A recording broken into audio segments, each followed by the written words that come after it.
Parliament, बाकी वो सब कुछ कर सकता है।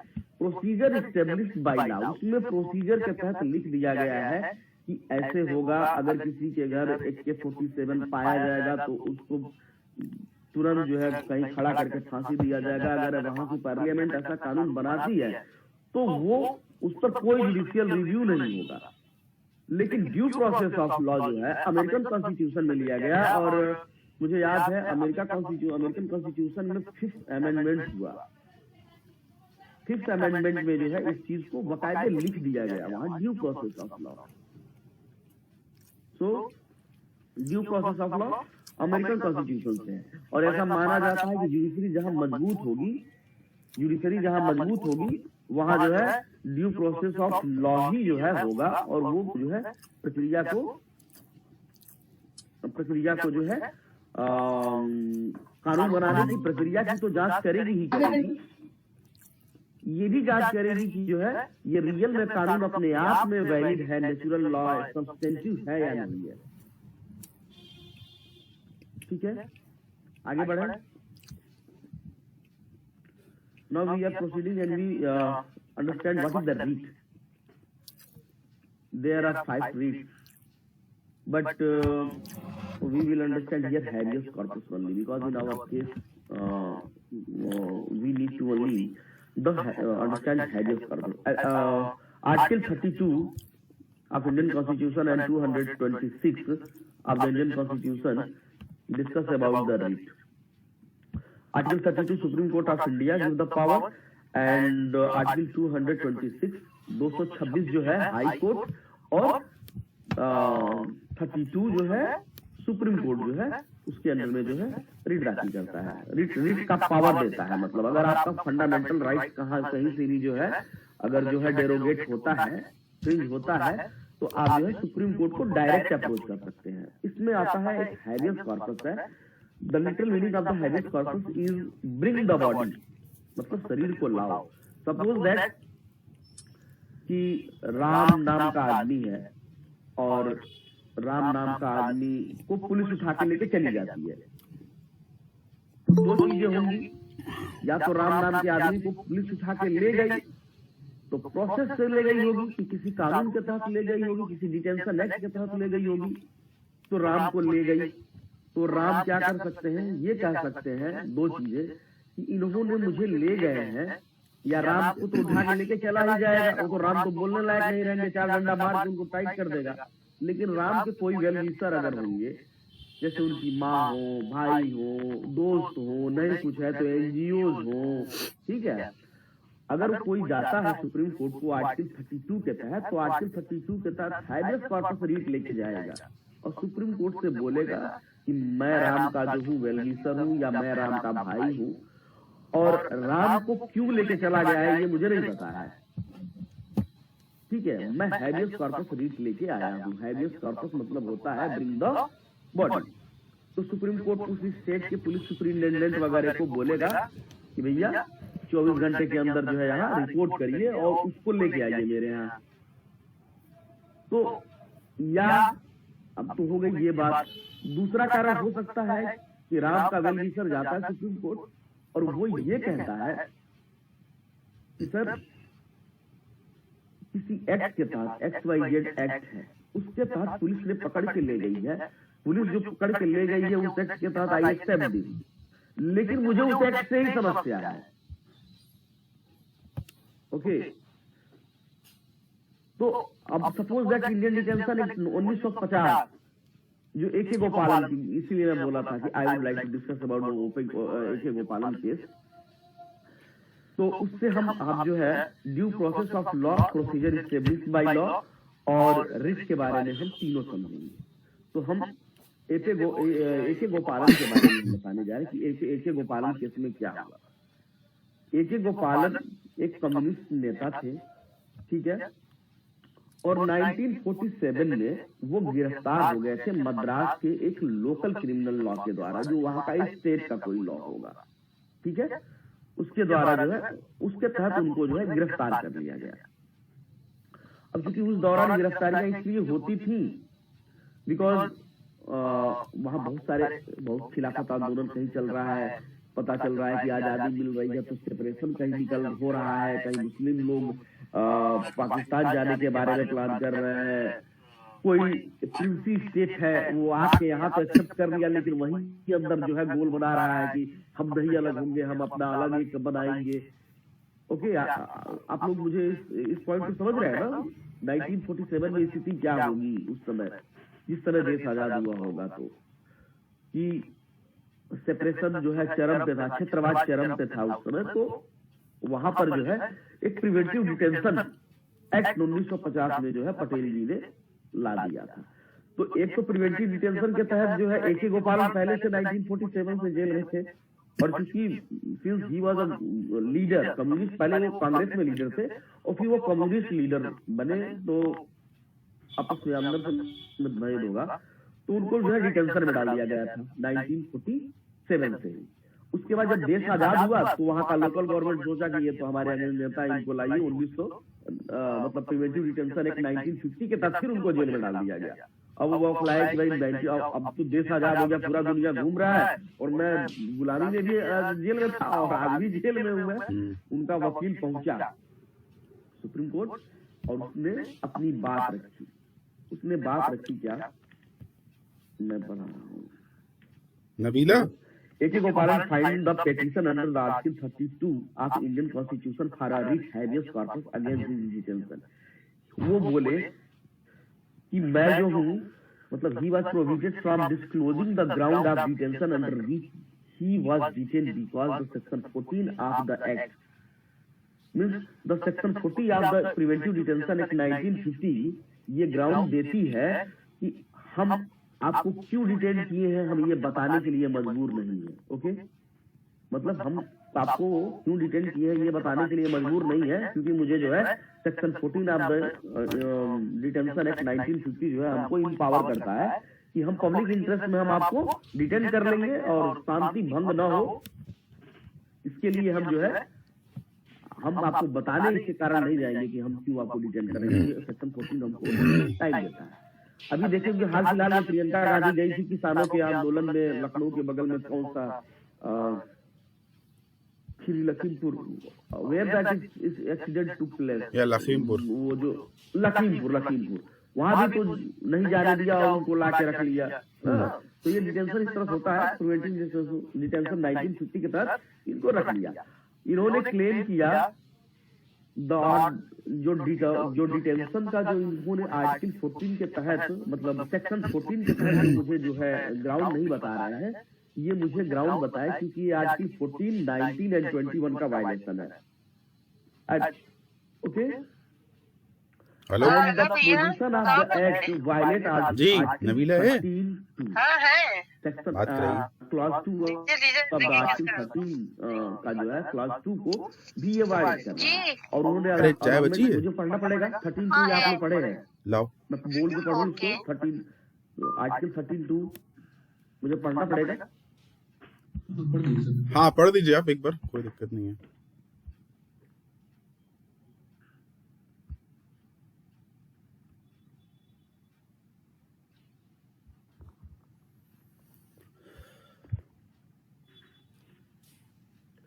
हाँ, article 13 clause 2 of the article 13 से the state shall not make any law which take away or abridge the right conferred by the part and any law made in contravention of this clause shall to extend of the contravention divide. मतलब कोई भी जो है, कोई भी state जो है ऐसा लॉ नहीं बनाएगा जो इस पार्ट के द्वारा दिया गया फंडामेंटल राइट्स है, जो हमारे फंडामेंटल राइट्स है, कोई ऐसा स्टेट कानून नहीं बनाएगा जो इसको डेरोगेट करे। और अगर जहां तक ये डेरोगेट करता है या कंट्रावेंशन लाता है, वो उस समय तक शून्य रहेगा जहां तक कि वो उसको फंडामेंटल राइट्स को डेरोगेट करेगा। क्लियर हुआ? यस। अब इसमें देता है नीचे है कि वो लॉ में इंक्लूड हो जाएगा, लॉ भी, ऑर्डिनेंस भी वगैरह वगैरह। तो वैसे मेरे भाई केशवानंद के बारे में जो बोलेगा वो तो जरूर इसको पूरी बहस, इसलिए मैंने इस पर ध्यान नहीं दिया, क्योंकि केशवानंद भारती यही जो है मेन आज की चारों तरफ घूमेगा, तो इसलिए मैंने इस पे अपना काम छोड़ा हुआ है उसके लिए। ओके, तो ये कहे कि आर्टिकल 3(2) भी का वायलेशन कर रहा है, ये आपका जो प्रिवेंटिव डिटेंशन एक्ट 1940 है 1950 है। उन्होंने दूसरा बोला दैट, कह रहा है it argued that the word personal liability include freedom of movement under article 19(1). Article 19(1) में जो है फ्रीडम ऑफ जो मूवमेंट है वो आर्टिकल 9(1) के क्लास में है, वो मतलब डेरोगेट कर रहा है 1950 का जो एक्ट है, ये डेरोगेट कर रहा है detention act. Therefore preventive detention must satisfy the reasonable restriction under article 1955। Okay, class 5 of the 19 the class 5 of the article 19 का क्लास 5 में बता देना चाहता हूँ कि उसमें ये है कि आप कहीं भी घूम सकते हैं, लेकिन रीजनेबल रिस्ट्रिक्शन ये है कि आपके घूमने से किसी को कहीं कोई जनरल पब्लिक को नुकसान न हो और आदिवासियों को नुकसान न हो। ओके, ऐसी बहुत सारी जनजातियां हैं जो बाहरी लोगों को एक्सेप्ट नहीं करती है। मतलब ये नहीं है कि बाहरी लोगों, वो आपस में दूसरी लोगों को एक्सेप्ट, जैसे जेवरा के बारे में आपने सुना होगा, जो वहां पर है क्या वगैरह में बहुत सारी जो है आदिवासी, वो दूसरे को, तो आप ये नहीं कह सकते कि चले जाए आप उनके बीच में उनको परेशान करें। वहाँ पे सेंट्रली वो अभी तक किसी से मिली नहीं है। हाँ, तो आप मतलब आदिवासियों में तो ये आर्टिकल 9 का 5 क्लास 5 जो है इसके ग्राउंड पर देता है। तो वो बोले कि आप हमसे मुझे बताइए, आप हमको क्यों रखे हैं, आप बताइए, क्योंकि ये जो है आर्टिकल 19 का क्लास 5 खुद कह रहा है कि आपको दो ग्राउंड से हम आपको आपका जो है फ्रीडम ऑफ मूवमेंट जो है हम आपको रोक सकते हैं। जो पहला है जो है सिटीजन के इंटरेस्ट में, और दूसरा जो है ये ट्राइबल में। तो इन दोनों में आप मुझे क्लासिफाई करके बता दीजिए। कोर्ट ने मतलब गवर्नमेंट ने उनको ये भी नहीं बताया। फिर उन्होंने दूसरा आरोप लगाई that article 19 and article 20 should be read together. बोले कि आप आर्टिकल 19 को और 21 को एक साथ पढ़िए और दोनों की भावनाओं को समझिए, तब आप जो है इस पे फैसला दीजिए।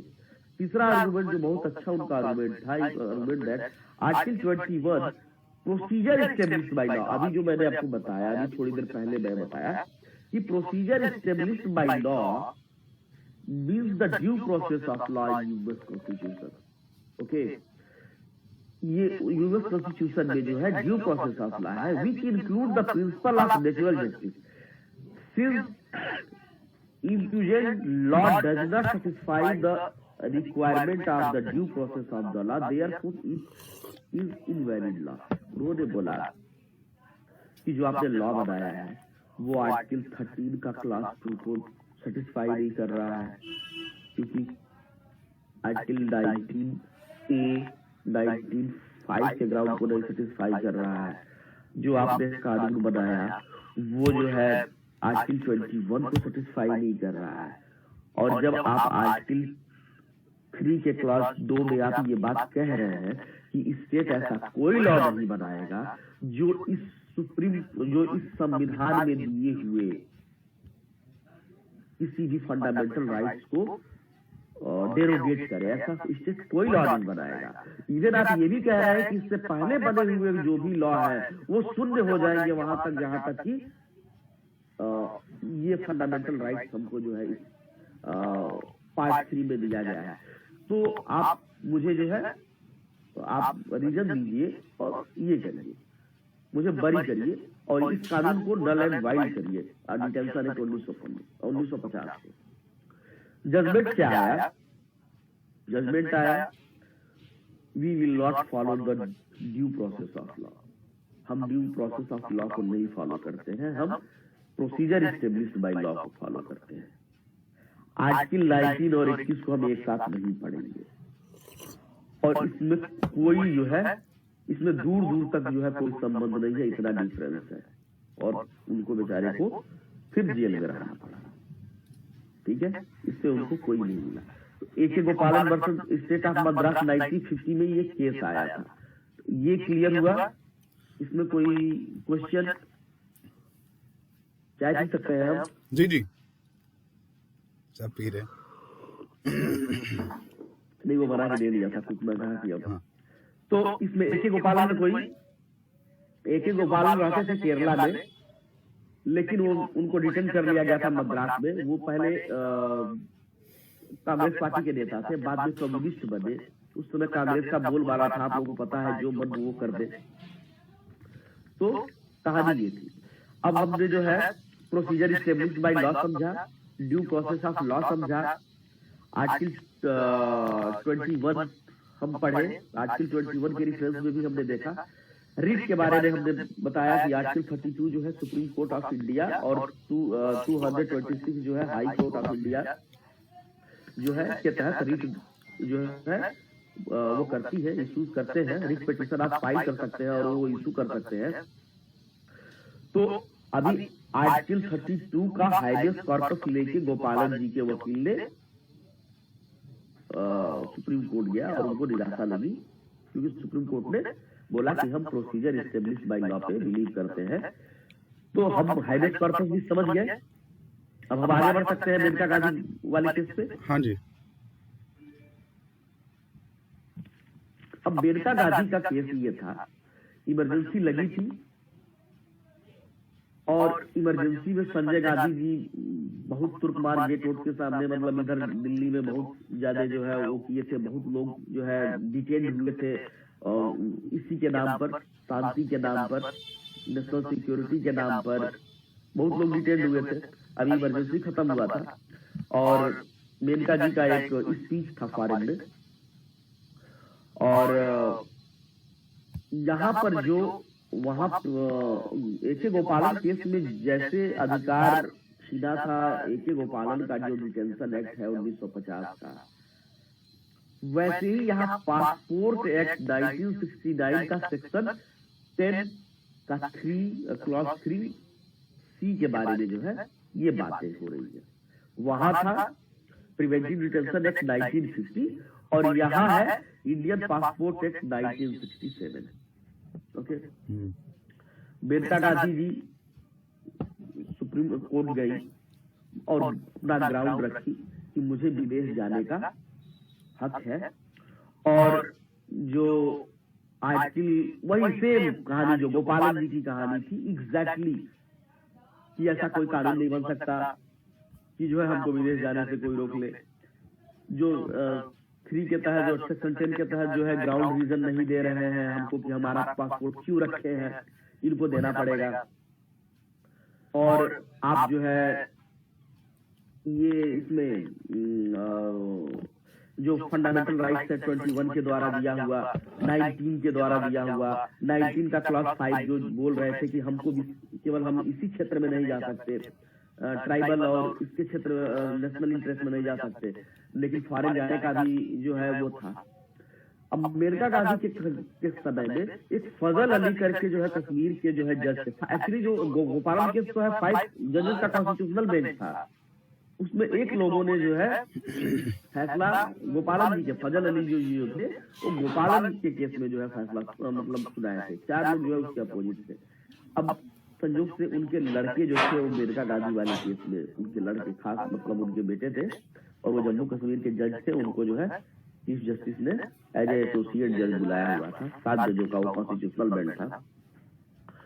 और उनका जो विदेश में सेमिनार था उसमें उनको बोलने जाना था मेनका जी को। गवर्नमेंट ने वहां रोक लगा दिया और गवर्नमेंट का अटॉर्नी जब अटॉर्नी जनरल गवर्नमेंट के जब जाके वहां बैठे तो उन्होंने ये दलील दिया कि शाह कमीशन बैठा हुआ है जो इमरजेंसी पे जांच कर रहा है, इसलिए हमको बुलाएंगे। जैसे 2-4 हियरिंग के बाद ये वो बात बोले, बाकी ग्राउंड में क्लियर नहीं किए थे। 2-4-10 हियरिंग के बाद वो बीच में बोले कि हम इनको इसलिए नहीं जाने दे रहे हैं क्योंकि इमरजेंसी पे जांच चल रही है, शाह कमीशन बैठा हुआ है, वहां इनको जवाब देना है। अगर ये निकल गई तो इनको कौन वहां से लेके आएगा। लेकिन ये बातें वो नहीं रह गई।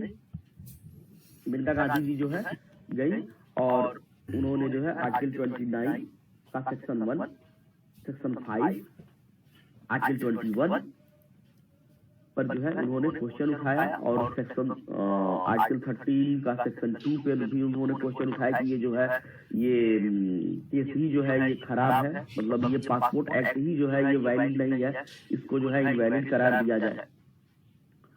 कॉन्स्टिट्यूशनल बेंच बैठा और बोला कि नहीं। अब ये जो ड्यू प्रोसेस ऑफ लॉ जो एक्सेप्ट नहीं कर रहा था, प्रोसीजर एस्टेब्लिश्ड बाय लॉ जो एक्सेप्ट कर रहा था, वो इस जजमेंट में आया कि नहीं, जो है हम प्रोसीजर एस्टेब्लिश्ड बाय लॉ तो है ही, लेकिन हम ड्यू प्रोसेस ऑफ लॉ को भी एक्सेप्ट करेंगे, और हम जो है कोई कानून बना है तो उसका सब्सटेंस को भी जांच करेंगे, उसके नेचुरलिटी को भी जांच करेंगे कि वो रियली में नेचुरल है या नहीं है। आर्टिकल 19 और आर्टिकल 21 को हम एक्सेप्ट करेंगे, एक साथ पढ़ेंगे। और उन्होंने आर्टिकल 21 को बहुत बड़ा बताया, बोला आर्टिकल 21 जो जीने की जो स्वतंत्रता है, ये तो बहुत बड़ी बात है, और इसका बहुत छोटा सा पार्ट है आर्टिकल 21।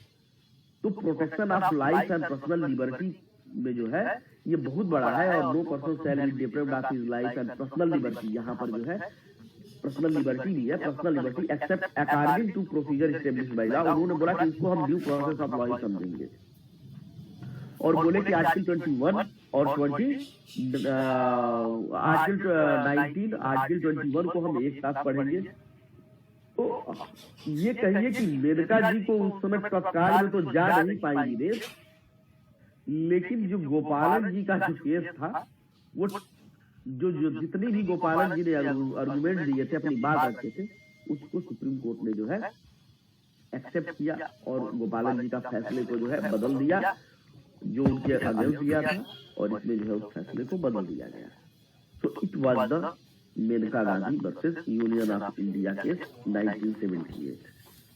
कोई चीज बताने में मुझसे छूट गया हो? मीटिंग चल रही है, एकदम पागल हो गया। आवाज नहीं आ रही है?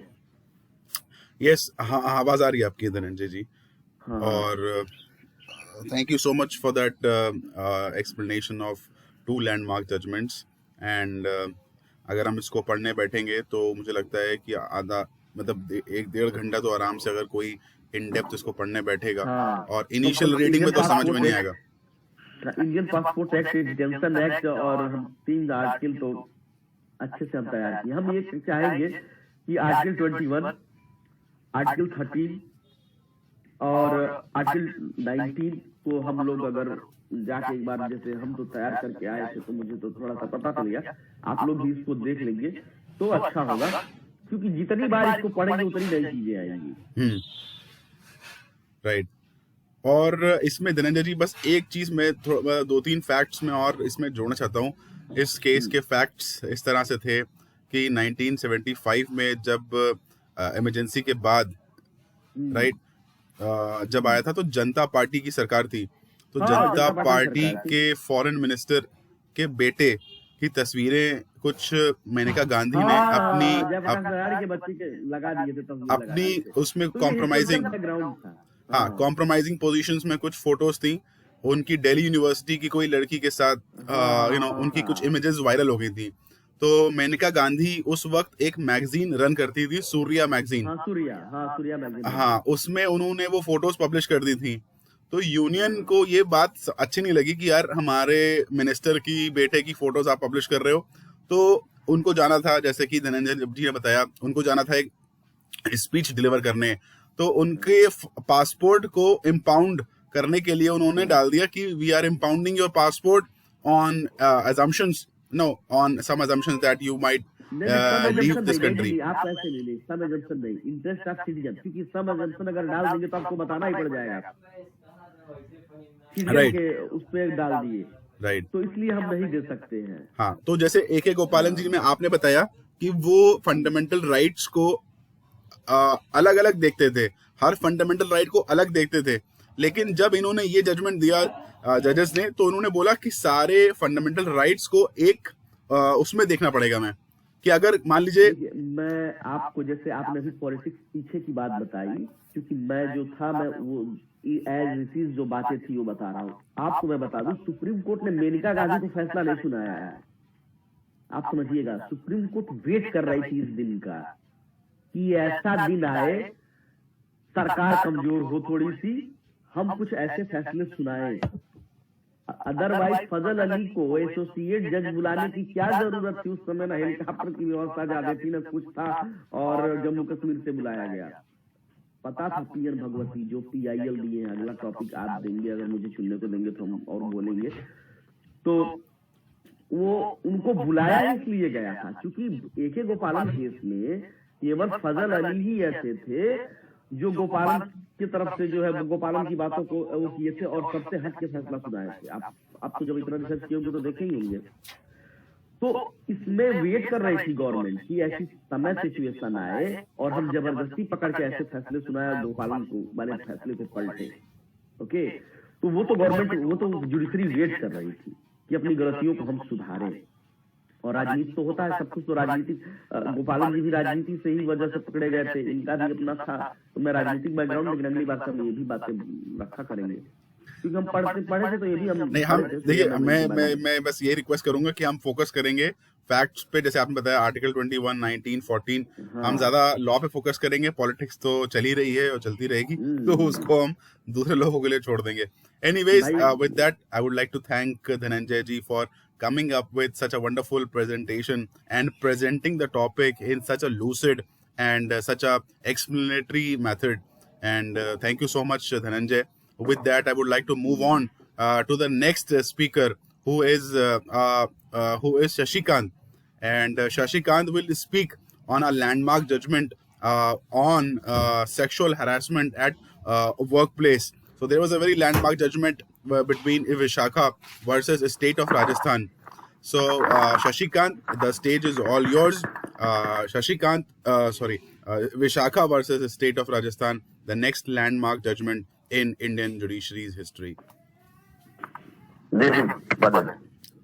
हम लोग इसको बाइलिंगुअल रखेंगे। वो थोड़ा सा रख लूं एक कलम ताकि मुझे लिखने के काम। एक सेकंड, मैं बस स्पीकर से ये रिक्वेस्ट करूंगा कि इसको बायलिंगुअल रखें, इंग्लिश हिंदी, या अगर वो हिंदी में ज्यादा कंफर्टेबल है तो उस पे भी रख सकते हैं हम लोग, जिसमें भी स्पीकर कंफर्टेबल हो।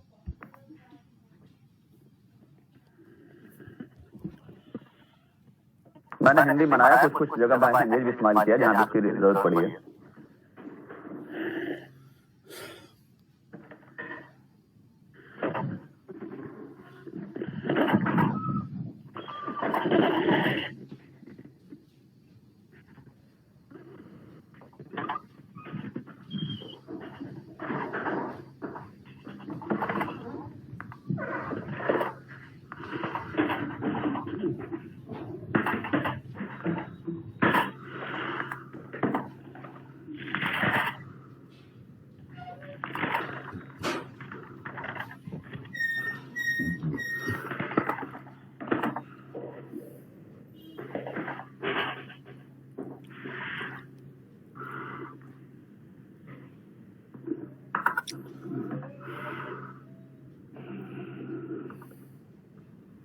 Yeah, go ahead. जी शुरू करें? जी प्लीज गो अहेड।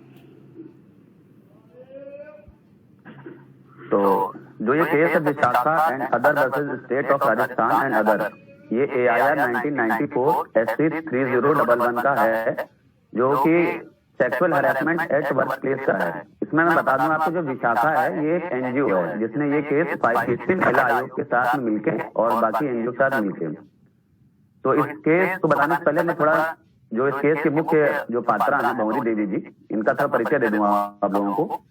और ये भी बता दूं कि इस केस स्टडी में हम ये जानेंगे कि एक महिला को न्याय के लिए किस प्रकार 21 साल तक हमारे समाज से, सरकारी तंत्र से तथा न्यायालय से लड़ना पड़ा इंसाफ पाने के लिए। उसके बाद जब 21 साल पे जब इनको न्याय मिला तो ये भी एक सोचने वाली बात है कि वो न्याय कहाँ तक सही था या कितना न्याय इनको मिला। तो मैं बैंक का विवरण बनाता हूँ। इस केस की पीड़िता भंवरी देवी थी, जिनका जन्म 1951 में राजस्थान के भातेरी गांव में एक कुम्हार परिवार में हुआ था। भंवरी देवी का जब बाल विवाह हुआ तो उनकी उम्र महज 5 साल थी और उनके पति की उम्र 10 साल थी। इनके पति का नाम सोहनलाल था। सन 1985 तक भंवरी देवी की 4 संतानें, जिसमें 2 लड़की और 2 लड़के थे। राजस्थान में और जो उधर के जो बाकी जो जिले थे वहां पे 1985 तक जो है मतलब बच्चों के बाल विवाह करा देते थे 5 साल, 6 साल, 10 साल की उम्र में। तो भंवरी देवी जी का भी बाल विवाह हुआ था। तो 1995 में राजस्थान सरकार ने महिला उत्थान के लिए महिला विकास योजना नाम की एक स्कीम शुरू की, जिसका उद्देश्य था महिलाओं को जागरूक करना साक्षर करना और उनके प्रति हो रहे अत्याचार को रोकना था। इस योजना में कार्यरत महिलाओं को साथनी कहा गया। मतलब साथनी ऐसे एक टीचर बोला जाता है एक जॉब के प्रोफाइल के उसको, तो उस तरह वहां साथनी बोला गया। इसी योजना में भौरी देवी को भी जोड़ा गया और वो भी इसमें काम करती थी और वो बच्चों को सशक्त बनाती थी, लड़कियों को, महिलाओं को, या उनके प्रति कुछ उत्पीड़न हो रहा हो तो उसको भी रोकती थी और उनको जागरूक करती थी कि आप ये काम करेंगे तो आपकी आय भी दुगनी होगी। इस प्रकार की स्कीमें जो चलती थी वेलफेयर के लिए वो वहां पे चलाती थी। वो राजस्थान में एक फेस्टिवल होता है, इसका नाम है आखा तीज। इस त्योहार पे तो मतलब एक तीज मनाई जाती है, जैसे हम लोग की तरफ तीज मनाई जाती है। तो वहां पे मतलब क्या था कि इस तीज के दिन ही सबसे ज्यादा बाल विवाह होते थे। ठीक है, तो सन 1992 में इसी त्योहार के दिन एक 9 साल की लड़की का विवाह हो रहा था, जिसके मुखिया का नाम था, जो मतलब लड़की के फादर थे, उनका नाम था राम कुमार गुज्जर। तो वहां पे अब 1985 के आप जान सकते हैं कि उस समय मतलब कास्ट सिस्टम जो है कितना ज्यादा था, है ना। मतलब गुज्जर जाति अपने आप को उच्च समझती थी और बाकी निम्न लोगों को निम्न समझती थी। इस टाइप का वहां पे काफी ज्यादा था। तो जब भौरी देवी पता चला कि वहां पे ये गुज्जर जो है वो अपनी बेटे का विवाह कर रहे हैं, तो ये वहां गई, उन्होंने समझाया गुज्जर जी को कि ऐसा है कि मतलब बच्ची अभी बहुत छोटी है, ये मतलब उस कंडीशन में नहीं है कि आप इसका जो है मैरिज कर सके और उसके बाद ये फैमिली को मतलब जो है आगे बढ़ा सके, क्योंकि भौरी देवी खुद ही बाल विवाह की शिकार थी, है ना।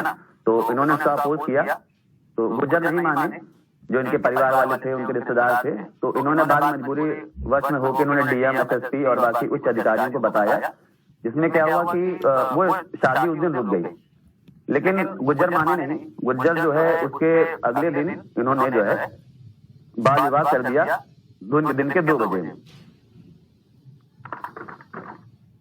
राम कुमार गुज्जर और उनके जो परिवार था, उनके जो भाई थे, उनके जो रिश्तेदार थे, उनको इस बात का बुरा लग गया कि एक मतलब नीच जाति की महिला ने कैसे हमारे घर में आके हमारा विवाह रोक दिया, हमारी सामाजिक बेइज्जती कर दी, हमारे ये प्रतिष्ठा के प्रति जो है ये चोट है। उनको ये नागवारा गुजरा।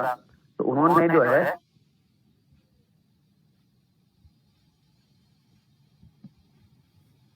बदला लेने के लिए ये जो है प्लान बनाया कि हाँ हम इसको सबक सिखाएंगे। राम कुमार का परिवार जो एक सम्मानित परिवार था। इनके उसमें परिवार में जो है कई सरकारी नौकरी में भी जो है एम्प्लॉय थे इनके, और खाप पंचायत में भी इनकी काफी हिस्सेदारी थी। तो इन्होंने क्या किया कि खाप पंचायत के माध्यम से और अपना इन्होंने बाकी पावर दिखा के इन्होंने भौरी देवी का पहले तो दूध, राशन, सब्जी ये सब इन्होंने बंद करा दिया कि इनको कोई देगा नहीं। जैसे नहीं खुद तक खाप पंचायत ऐलान कर देती है कि गांव के व्यक्ति का बहिष्कार करते हैं, इस परिवार का बहिष्कार करते हैं। तो उस प्रखोरी देवी जो है ये मतलब एक कुम्हार परिवार से थी, तो इनका तो मतलब लालन पोषण कैसे होना था कि जैसे कि मिट्टी के बर्तन बेचते थे, चाहे मतलब कुछ बना के बेचते थे, अपना बांस का जो बनती है बर्तन बनती है उससे बेचते थे लोग। तो ये उसको भी इन्होंने बंद करा दिया। तब भी भौरी देवी ने बहुत ज्यादा विरोध नहीं किया, किसी तरह अपना ये लालन पालन पोषण करते थे, दूसरे गांव जाते थे, वहां पे मतलब लेबर मजदूरी करते थे, अपना काम उनका चलता था। तो जब उन्होंने देखा कि यहाँ पे भी भौरी देवी पे कोई इफेक्ट नहीं पड़ रहा है कि ये लोग तय ले रहे हैं, तो इन्होंने क्या किया, जो इनके पति हस्बैंड थे जो सोहन लाल जी थे, ये जहां भी इनको देखते थे वहीं पे इनको मतलब एब्यूज करते थे, गाली देते थे, मारते थे, पीटते थे और जो है इनको जो है लौजमान करके छोड़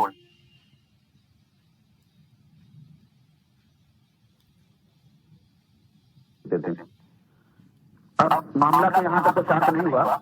जो हस्बैंड है वो खेतों में काम कर रहे थे, तब वहां पे राम कुमार गुज्जर, उनके 2 भाई और चाचा, मतलब सोचिए कि चाचा भी थे उनके और साथ में राम कुमार गुज्जर जो कि भतीजे लगते हैं, और उनके 2 भाई भी थे और इनके मित्र थे श्रवण शर्मा। ये 5 लोग आ गए। इन्होंने पहले क्या किया, इन्होंने ईंट से सोहन लाल को जो है मारा, अधमरा कर दिया एकदम। जब वो अनकॉन्शियस हालत में पहुंच गए तो इन 5 लोगों ने क्या किया, इन 5 लोगों ने बारी बारी से गैंगरेप किया और इस हद तक गैंगरेप किया जब तक वो भौरी देवी बेहोश ना हो जाए। जब भौरी देवी को होश आता है तो ये अपने हस्बैंड को उठाती हैं और अपने हस्बैंड साथ अपने फ्रेंड को, जो इनकी एक फ्रेंड होती हैं, मैं उनका नाम मेंशन कर दे रहा हूँ आपको,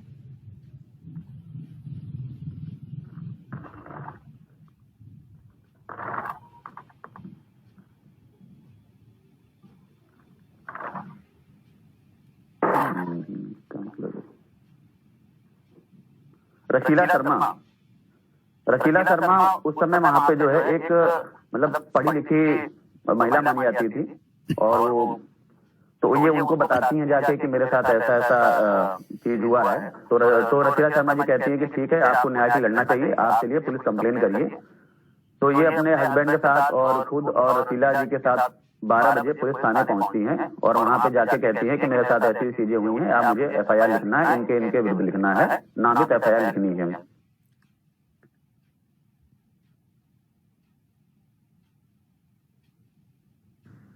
तो अब यहाँ देखिए कि पुलिस की क्या रिस्पॉन्सिबिलिटी बनती है, और पुलिस ने क्या किया। पुलिस ने ये कहा आपको यहाँ उतार कर दीजिए और आप घर चले जाइए। तो वो ये कहती हैं कि अगर मैं अपने कपड़े उतार दूंगी तो मैं क्या पहन के जाऊंगी यहाँ से। तो पुलिस वाले कहते हैं नहीं, आपको उतारना पड़ेगा, ये शास्त्र है, ये आगे काम आएगा। तो जो इनके हस्बैंड है सोहन लाल जी है, ये अपनी पगड़ी उतार के देते हैं। राजस्थान में पगड़ी थोड़ी बड़ी होती है, जिसको एज अ साड़ी भी इस्तेमाल किया जा सकता है कुछ हद तक।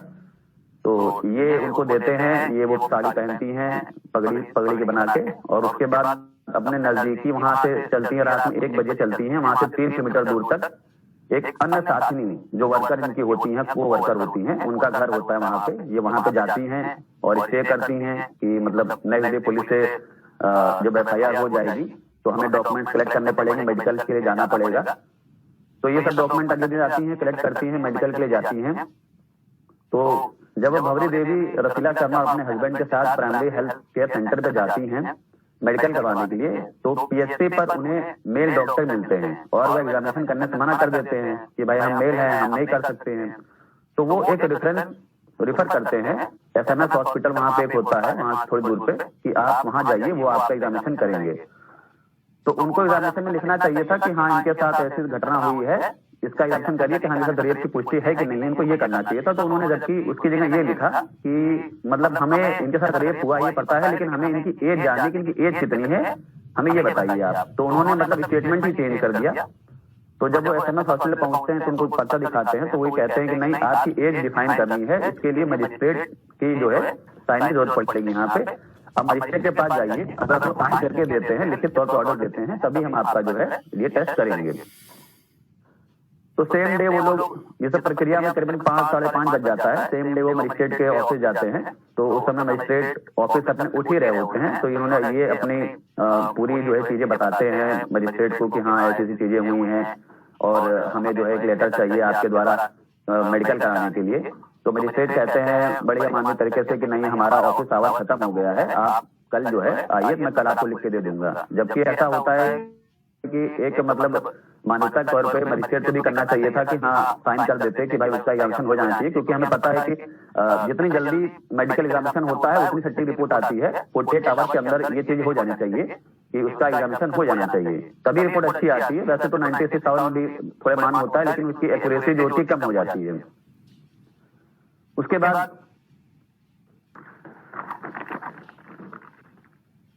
एक मिनट,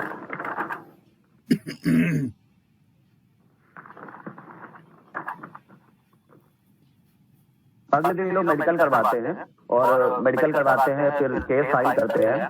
तो मामला कोर्ट में पहुंचता है, और जब कोर्ट में पहुंचता है तो जो राम कुमार गुर्जर जो है, इनके जो सपोर्टिव होते हैं वहां के लोकल MLA होते हैं, धनराज मीना नाम का होता है, ये बहुत सपोर्ट करते हैं इनको, क्योंकि उच्च जाति को होते हैं तो ये चाहते हैं कि हम इनको बचाएं। वोट बैंक का भी काफी प्रभाव था यहाँ पे, तो इन्होंने जो है बहुत उच्च श्रेणी के एडवोकेट लगा दिए जो हाईवे क्लास के थे, नामित वकील थे वहां पे। तो इनका केस लड़ा एडवोकेट पुरोहित ने लड़ा था यहाँ पे। तो ये केस चलता है कुछ दिन तक। उसके बाद 1995 में सेशन कोर्ट का जजमेंट आता है, और एक्यूज को बाइजेट बरी कर देते हैं। मतलब 500 जो एक्यूज होते हैं इनको बाइजेट बरी कर देते हैं, और बरी तो करते ही करते हैं, साथ में ये 2 कमेंट ऐसा करते हैं जो कि मतलब बहुत ही निंदनीय कमेंट कहा जा सकता है जजमेंट जो भी आज तक जितने हुए उनके मामले में। इन्होंने कहा कि रेप के समय उसका हस्बैंड नहीं देख पाया था, ये डिफेंस करने लायक नहीं है, कि मतलब इनका हस्बैंड इतना अनकॉन्शियस था कि इनकी पत्नी का रेप हो रहा हो ये देख नहीं सकते हैं। तो ये जो है ये डिफेंस नहीं हो सकता। ये जो आप बता रहे हैं कि इन्होंने रेप किया, ये हम नहीं मान सकते हैं। कोर्ट ने पहला ये बताया। दूसरा, कोर्ट ने ये कहा कि हम लोग मिडिल इंडिया में जी रहे हैं, यहाँ कोई रिश्तेदार किसी जानने वाले का रेप नहीं कर सकता है। कोर्ट दूसरा जजमेंट ये कहता है कि यहाँ पे ये लोग जानने वाले थे, तो ये लोग इनका रेप नहीं कर सकते क्योंकि ये जानने वाले हैं, और रिश्तेदारों में जो है भारतीय संस्कृति में जो है जानने वाले का कोई के साथ ऐसा बदव्यवहार नहीं कर सकता है। कोर्ट ये दो चीजें इनको छोड़ देता है। लेकिन कोर्ट यहाँ ये चीज एडमिट करता है कि लहंगे में जो सीमेंट मिले थे ये इन अभियुक्तों के हैं, और जो वजाना में जो सीमेंट मिले थे वो 5 लोगों के तो हैं, लेकिन इन 5 के नहीं है जो ये अभियुक्त हैं। मतलब कोर्ट मान रहा है कि हाँ 5 प्रकार के सीमेंट जो है वहां पे पाए गए हैं, उनके जो है निशान है वहां पे, लेकिन ये नहीं मानता है कि इन्हीं 5 लोगों के हैं। तो इससे हमें क्या पता चलता है? इससे पता चलता है कि मेडिकल रिपोर्ट में बहुत तगड़ी छेड़छाड़ की गई थी, मेडिकल रिपोर्ट नहीं सही बनाई गई थी। जब भाई एमएलए ही जानने वाले हैं, इतने अच्छे अच्छे वकील लगे हुए हैं, और जब हायर सोसाइटी की बात आती है तो वहां पे बहुत चीजें दबाई जाती हैं, तो इस वजह से मतलब जो है इसको टेम्पर्ड किया गया और ये माना गया। उसके बाद जब ये एक्यूज जब छूट जाते हैं तो वहां के एमएलए जो है रैली निकालते हैं, विजय रैली निकालते हैं। जैसा हमने जम्मू कश्मीर के केस में देखा कि जब बच्ची का जब रेप हुआ उसके बाद जब एक्यूज को छोड़ा गया या कुछ किया गया तो उनके समर्थन में रैली निकाली गई। तो उस प्रकार जो राम कुमार गुर्जर ने जो है रैली निकाली, और उसमें शर्मनाक बात ये थी कि उसमें 40% महिलाएं भी थी जो कि रैली में हिस्सा ले रही थी, और वह ये कह रही थी कि नहीं भौरी देवी जो है वो गलत हैं और ये लोग सही है। भौरी देवी जो है ये जो है नाम बदनाम करने के लिए उन्होंने केस लगाया था। तो ये सब केस चलते 2-3 साल 4 साल हो गया था। तो वहां पे जो एक पत्रिका आती है राजस्थान पत्रिका करके, तो उसने खबर छापी, एक शीर्षक निकला उसका, क्रूर हादसा सिस्टम लाचार, जिसे पढ़कर वहां की महिला आयोग जो थी, बाकी जो लोकल लीडर थे वहां पे और बाकी जो समाज सेवी संस्थाएं थी, इन्होंने कोर्ट में अपील करने के लिए जो है सोचा कि हम स्टेट पे दबाव बनाएंगे, प्रेशर बनाएंगे कि ये जो है कोर्ट में दोबारा अपील करें भौरी देवी की तरफ से। और यहाँ पे बताना चाहूंगा आपको कि 1992 से लेकर 2007 में कोर्ट में अपील तो की सरकार ने, स्टेट गवर्नमेंट जो उसमें गवर्नमेंट थी उसने अपील तो की, लेकिन 1992 से 2007 के बीच में सिर्फ एक ही बार सुनवाई हुई। मतलब करीबन 8-10 सालों में इस केस की सिर्फ एक ही सुनवाई हुई, बाकी कोई सुनवाई नहीं हुई। विशाखा नाम का एनजीओ यहीं पे आता है अस्तित्व में अपने, जो यहाँ से इसकी भूमिका शुरू हो जाती है। विशाखा नाम का एनजीओ महिलाओं के उत्थान के लिए काम करता था। तो विशाखा एनजीओ जो है और जो महिला एनजीओ जो बाकी जो चलती थी, इन्होंने PIL दिया कोर्ट में, और PIL के बैकग्राउंड क्या था मैं आपको एक बार बता देता हूँ। PIL के बैकग्राउंड से पहला, वर्क प्लेस पर कोई रूल एंड रेगुलेशन नहीं है। मतलब महिलाओं के लिए उस वक्त तक कोई ऐसा रूल एंड रेगुलेशन नहीं था कि महिलाओं को मतलब क्या क्या चीजें प्रोवाइड होनी चाहिए। दूसरा था फंडामेंटल राइट, आर्टिकल 14, 19, 21। 14 जो आर्टिकल है वो डिस्क्रिमिनेशन के लिए है, 19 जो है राइट ऑफ फ्रीडम, और 21 जो है प्रोटेक्शन ऑफ लाइफ के लिए है, जो कि कहता है कि वुमेन की वर्किंग प्लेस पर सेफ्टी नहीं मिलती है तो उनके राइट का डायरेक्ट इन्फ्रेंचमेंट है, मतलब उनके अधिकारों का हनन है अगर उनको सेफ्टी नहीं मिलती है। तो भौरी देवी केस में भी यही हुआ था, ये अपना सिर्फ काम कर रही थी, ये एज अ गवर्नमेंट एम्प्लॉय तौर पर अपना काम कर रही थी, तो इनको वहां सेफ्टी मिलनी चाहिए जबकि सेफ्टी नहीं मिली। तीसरा है article 32, provide a guarantee remedy in the form of fundamental right, मतलब जो इन बाकी के राइटों को जो है प्रोटेक्ट करता है, ये इसके बारे में बताता है। तो जब ये लोग वहां पहुंचते हैं तो कोर्ट जो है अपनी एक गाइडलाइन जारी करता है 2000, जिसको विशाखा गाइडलाइन कहा जाता है। कोर्ट ने अपने जजमेंट में कहा कि कोर्ट ने अपने जजमेंट में कुछ आर्टिकल के बारे में बताया जो कि उनकी गाइडलाइन सपोर्ट करते हैं। कहते हैं जैसे article 42 DPSP, directive principle of state policy, जो ये कहता है कि वर्किंग प्लेस में सेफ्टी होनी चाहिए और वुमेन को मैटरनिटी रिलीफ मिलने चाहिए आदि आदि। आर्टिकल 51A फंडामेंटल ड्यूटी, इसमें एक क्लोजर ई भी है जो right to life and dignity के लिए है। आर्टिकल 253 जो ये कहता है कि पार्लियामेंट के पास पावर है कोई भी चीज बनाने के लिए, कोई रूल रेगुलेशन बनाने के लिए, तो उनको जो है वो बनाना चाहिए, तो लेकिन वो नहीं बनाते हैं। उसमें कोर्ट और भी कहता है कि जैसे कोर्ट डिफाइन करता है कि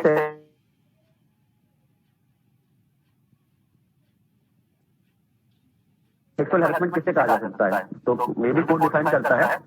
सेक्सुअल एसआर किया जाएगा, जैसे कि लोगों को मतलब पता चले कि हम जो कर रहे हैं सेक्सुअल हैरेसमेंट में आता है कि नहीं आता है, या हमारे साथ जो चीजें हो रही हैं वो सेक्सुअल हैरेसमेंट आता है कि नहीं आता है। इसमें कोर्ट ने ये भी कहा कि हर विभाग में एक कमेटी बनेगी जिसमें 50% महिलाएं होंगी और उसकी अध्यक्ष जो है वो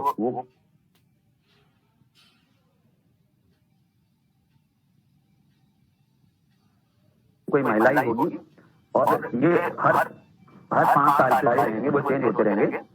और अगर कोई भी इश्यू आता है, मान लीजिए किसी वर्क प्लेस से किसी महिला को दिक्कत है, तो इस कमेटी के पास जाती है, तो विद इन 90 डेज उसको रिजॉल्व करना पड़ेगा इस कमेटी को। अगर नहीं रिजॉल्व कर पाते हैं तो उस एम्प्लॉइज के पास जो है ये हक होता है कि वो कोर्ट में जाके अपनी बात को रख सकें। और इसमें कहा गया कि कमेटी को एनुअल रिपोर्ट देनी होगी कि साल भर में आपके पास कितने केस आए, आपने क्या क्या रिजॉल्वमेंट किए इसके, और क्या क्या आपने नहीं किए, और या क्या प्रोग्रेस है बाकी केसों की। ये सब गाइडलाइन कोर्ट ने कहा कि ये पब्लिक सेक्टर पे भी लागू होंगी और प्राइवेट सेक्टर पे भी लागू होंगी, और ये गाइडलाइन आपको तब तक माननी पड़ेगी, कोर्ट ने गवर्नमेंट और बाकी लोगों से कहा कि तब तक आपको माननी पड़ेगी जब तक आप इसके लिए विकसित कोई कानून नहीं बना पाते हैं। इसी को विशाखा गाइडलाइन कहा जाता है। यही गाइडलाइन 2013 में जाकर 2 एक्ट में बन जाते हैं। पहला sexual harassment of women at work place prevention 2013, दूसरा सीआरपीसी अमेंडमेंट 2013, जिसमें कई सारे सेक्शन जोड़े जाते हैं। 354A जोड़ा गया, जिससे बताया गया है कि वर्क प्लेस पर महिलाओं का सेक्सुअल हैरेसमेंट होगा तो क्या क्या दंड दिया जाएगा। 6 माह की कारावास और साथ में आर्थिक दंड, साल भर की कारावास या आर्थिक दंड, ये भी या दोनों, ये चीज इसमें बताया गया था। तो इसी को केस को जो है हम लोग कहते हैं विशाखा केस के नाम से जानते हैं हम लोग, और यही गाइडलाइन विशाखा गाइडलाइन के नाम से जानी जाती है, जिसके बारे में जो है अभी वर्क प्लेस पे वुमेन सेफ्टी के लिए जो है जो गाइडलाइंस आई हैं इसी के लिए आई गई हैं। यहाँ पे मैं एक दो बात और जोड़ना चाहता हूँ कि जब ये केस लड़ा जा रहा था तो पीवी नरसिम्हा राव जी ने जो है 25,000 रुपए की आर्थिक मदद भौरी देवी जी को किया था। और जब ये केस खत्म होता है तो अशोक गहलोत जो सरकार थी, अशोक गहलोत सरकार की सरकार थी समय, उन्होंने गौरी देवी को एक प्लॉट और 40,000 रुपए दिया था। इन्होंने आकर विक्ट्री दी थी, नरसिम्हा राव ने केस के समय दिया था। अभी देखिए, देखने वाली बात ये होती है, जब मैं सबसे पहले बोला था कि जजमेंट अगर टाइम पे नहीं मिलता है तो जजमेंट कोई मतलब नहीं बनता है, ये मैंने बात कही थी। इसका मैं आपको बताता हूँ। जब ये जजमेंट आया तो उस जजमेंट समय में 3 लोग जो है मर चुके थे, जो अभियुक्त थे 5 में से 3 लोग मर चुके थे, सिर्फ 2 ही बचे थे। तो अभी बताइए, किसी ने क्राइम किया, उसको सजा भी नहीं मिली, वो नेचुरल डेथ मर भी गया, तो उसको क्या फर्क पड़ा? उसको कोई फर्क नहीं पड़ा। उसके बाद देखिए क्या किया, उसके बाद गवर्नमेंट ने जो है हमारी कांग्रेस गवर्नमेंट वहां पे थी उस समय, अभी रिसेंटली में उन्होंने जो है अभियुक्तों के लड़कों को एमएलए के टिकट बांट दिए वहां पे कि आप यहाँ चुनाव लड़िए। उन्होंने चुनाव लड़ा भी, जीते भी वो। तो ये चीजें हमें राजनीति में भी कुछ बहुत ज्यादा इफेक्ट करती हैं। और देखिए 1992 का केस है और 2008 में इसका जजमेंट पहला आता है। मतलब इतने सालों बाद जो है 10-13 साल, मतलब करीबन 20 साल 21 साल केस चलता है, उसके बाद जजमेंट आता है। तो ये अब सोचने वाली बात है यहाँ पे कि कितना हमारा कानून व्यवस्था कितना अच्छा है, सिस्टम कितना अच्छा है, जो कि इसने भौरी देवी को मतलब पहले बचपन में तो बाल विवाह हो गया, उसके बाद उनके साथ उन्होंने अपने काम किया तो उनके साथ ऐसी घटनाएं हो गई। उसके बाद पुलिस ने भी गलत बर्ताव किया, मेडिकल कराने के वहां भी गलत बर्ताव हुआ, मजिस्ट्रेट ने भी गलत बर्ताव किया, कोर्ट ने पहला जजमेंट पास किया उसमें भी इन्होंने उन्हीं को गलत ठहराया, गलत बर्ताव किया। तो आप ये जान सकते हैं कि एक उस समय जो जाति प्रथा ज्यादा बढ़ रही थी, तो एक नीति जात की महिला के लिए ये कितना कष्टदायी हो सकता था कि 21 साल तक वो लड़े बिना किसी सपोर्ट के, और ये सामाजिक बहिष्कारता को झेलते हुए कि कहीं भी निकल नहीं, उनके खिलाफ कमेंट पास हो रहे हैं। तो ये बड़ी ही दुखद घटना थी। लेकिन चलिए, एक ब्लैक धब्बा था ये हमारे समाज पे और ये हमारे इतिहास में था जजमेंट में। लेकिन उसके साथ ही एक मतलब ये आगे के फ्यूचर के लिए रास्ते खोल दिए कि जो घटनाएं हुई ये घटनाएं अन्य महिलाओं के साथ ना हो सके, इसलिए गाइडलाइन जारी की गई, जिस गाइडलाइन को अभी भी फॉलो किया जा रहा है। कुछ जगह नहीं भी किया जाता, कंप्लेन कर सकते हैं हम लोग। तो इसी जजमेंट को विशाखा गाइडलाइन कहा गया है और इसी को हम लोग जो है मानते हैं Vishakha versus state of Rajasthan. धन्यवाद। इससे कोई क्वेश्चन है बताइए। बहुत बहुत धन्यवाद शशिकांत जी। आपका केस सुन के हम लोग को ऐसा लग रहा था कि हम लोग खुद अभी कोर्ट रूम में खड़े हुए हैं और फैक्ट सुन रहे हैं किसी वकील से। जिस तरह से आपने प्रेजेंट किया, तो आपकी प्रेजेंटेशन काबिल तारीफ है।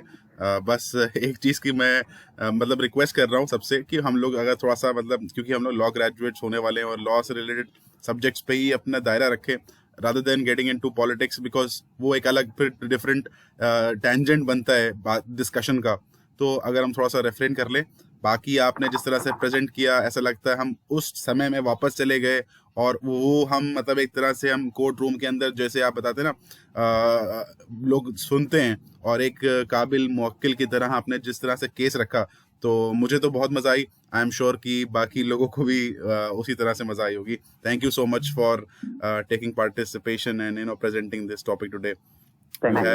You have really enriched our knowledge. Thank you. Shashikant ji, welcome welcome. जी क्वेश्चन था मेरा। हेलो जी बताइए। ये जो 2012 वाला केस हुआ था, निर्भया केस हुआ था, जी जी आ रही है।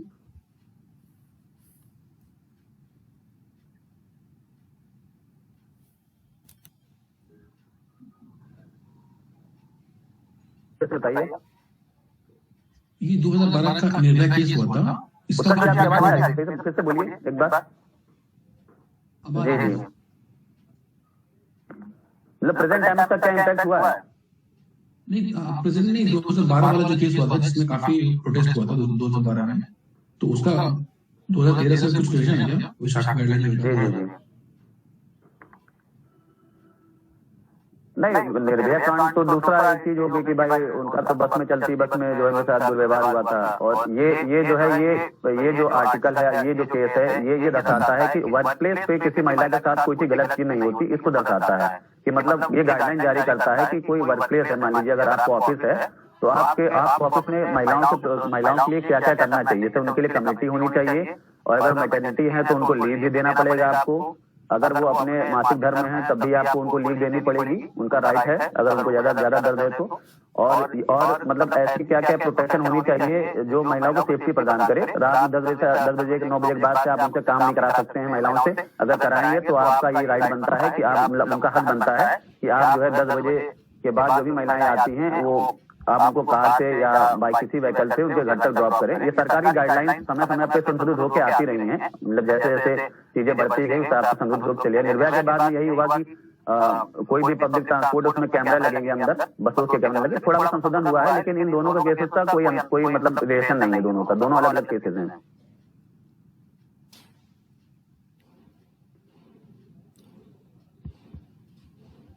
निर्भया वाले जो केस में था वहां किसी कानून की कमी नहीं थी। वहां बस एक चीज की कमी थी कि वहां पर जो है जो मेजर का जो एज का जो मामला था उसको लेके वहां पर था। फिर उसमें कोर्ट ने बोला है कि जघन्य अपराध के मामले में हम 16 तक हम जो है केस को और इसके जो द्वारा किए गए अपराध को नेचर को समझते हुए जो है हम फैसला लेंगे। तो उसमें यहाँ पर बात आके अटकी थी एज को लेके। अच्छा, विशाखा गाइडलाइंस पे जो शशिकांत ने बताया उस पे मैं एक चीज ऐड करना चाहता हूँ। जैसे अभी मैं ना पहले एक मल्टीनेशनल हाँ अच्छा हाँ शशिकांत बताइए आप। नहीं आप बताइए, मैं बोल चुका हूँ। नहीं आप बता रहे थे कुछ डॉली कैपेक्स, डॉली इन कैपेक्स। हाँ वो जैसे सर ने बताया तो उसमें मतलब एज का डिफरेंस था। वही है कि मतलब उसमें ये आ गया था कि ये माइनर है कि नहीं है और ये काबिल थे कि नहीं करेंगे। तो वो तो फिर अलग विषय चलता चला जाएगा, क्योंकि मतलब देखिए कोई कैपेबल था तभी तो उसने जो है मतलब इतना जघन्य अपराध किया जो कि मुख्य अभियुक्त था। बाद में वो कोर्ट में छोड़ दिया उसको, कहते कि नहीं मतलब ये नाबालिग है, ये सब कहते बाद दलील देके। तो वो तो अलग डिस्कशन का टॉपिक हो जाएगा, फिर लंबा चला जाएगा, वो उसको छोड़ दीजिए फिलहाल। अच्छा, इस पे ही मैं एक चीज ऐड करना चाहता हूँ। जैसे इन्होंने बताया विशाखा गाइडलाइंस में, और जैसे इन्होंने बताया रात में 9 बजे अगर कोई महिला किसी ऑफिस में काम कर रही है तो फिर ऑफिस की जिम्मेदारी होती है कि उसको ड्रॉप करने की। तो इसी से मैं अपना एक पर्सनल एक्सपीरियंस शेयर करना चाहता हूँ। जैसे मैं काम कर रहा था गुड़गांव में 2014 से 17 तक, तो हम लोग क्या क्या होता था, जैसे रात में शिफ्ट होती थी, 12 से 9 की शिफ्ट होती थी, एक 12 to 9, 8 घंटे पूरे करने होते थे। तो जब रात में 9 बजे ड्रॉप होता था कैब्स में, तो कैब्स में अगर जैसे महिला का ड्रॉप है तो उस महिला का मान लीजिए लास्ट ड्रॉप है, तो उसमें एक सिक्योरिटी गार्ड भी बैठता था हमारे साथ कि वो ड्रॉप कराएगा महिला का, उसको घर तक छोड़ेगा, उसके बाद वो वापस जाएगा। अब मान लीजिए, तो ये बहुत चीज़ें हम लोगों ने देखी थी। और ऑफिस में भी फिर हम लोग के कमेटी, जैसे बताया शशिकांत ने कि sexual harassment at work place की कमेटी बनी हुई थी, जिसमें काफ़ी महिलाएं एडेड थी, और ये सब वो मैटर्स चेक करती थी कि किसी महिला को कोई मतलब उत्पीड़न तो नहीं हो रहा है, कोई जैसे बॉस है कोई मतलब अनड्यू फेवर लेने की उसमें तो नहीं है कि भाई अपनी पोजीशन का गलत इस्तेमाल कर रहा हो। तो ये सब मतलब काफ़ी ज़्यादा इम्प्लीमेंट हुआ है, और मैंने खुद मतलब एक्सपीरियंस किया है उसको। तो बस एक छोटा सा मुझे इंस्टेंस यहाँ पर शेयर करना था। With that we would like to move to a very next important judgement, and which is a very landmark judgement in Indian judiciary. एंड आप सबको भी पता होगा उसका नाम, तो Kesavananda Bharati versus state of Kerala. So काफ़ी इम्पॉर्टेंट और काफ़ी मतलब लैंडमार्क जजमेंट है, और सभी उसको सुनते रहते हैं। एंड इसको प्रेजेंट करने के लिए we have with us very studious Jaya Verma. Jaya will speak on this judgment. So Jaya, the stage is all yours. Keshav Nanda Bharti versus the state of Kerala. Jaya Verma, over to you. Thank you, sir. Kesavananda Bharati case ही ऐसा है जिसने exact वे में देखा जाए तो हमारे constitution को एकदम पलट करके रख दिया था।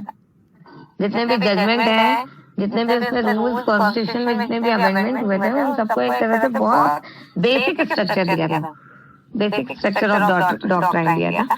तो स्टार्टिंग यहाँ से हुई थी। कॉन्स्टिट्यूशन में मेन हमारी दो चीजें होती हैं। पहला होता है फंडामेंटल राइट, जो आपका पार्ट 3 में आता है, और 4th में आता है आपका डीपीएसपी, मतलब directive principle of state policy, मतलब राज्य के नीति निर्देशक तत्व। जैसे जैसे हमारे मूल अधिकार इम्पोर्टेंट होते हैं हमारे लिए, वैसे हमारे राज्य के नीति निर्देशक तत्व भी इम्पोर्टेंट होते हैं।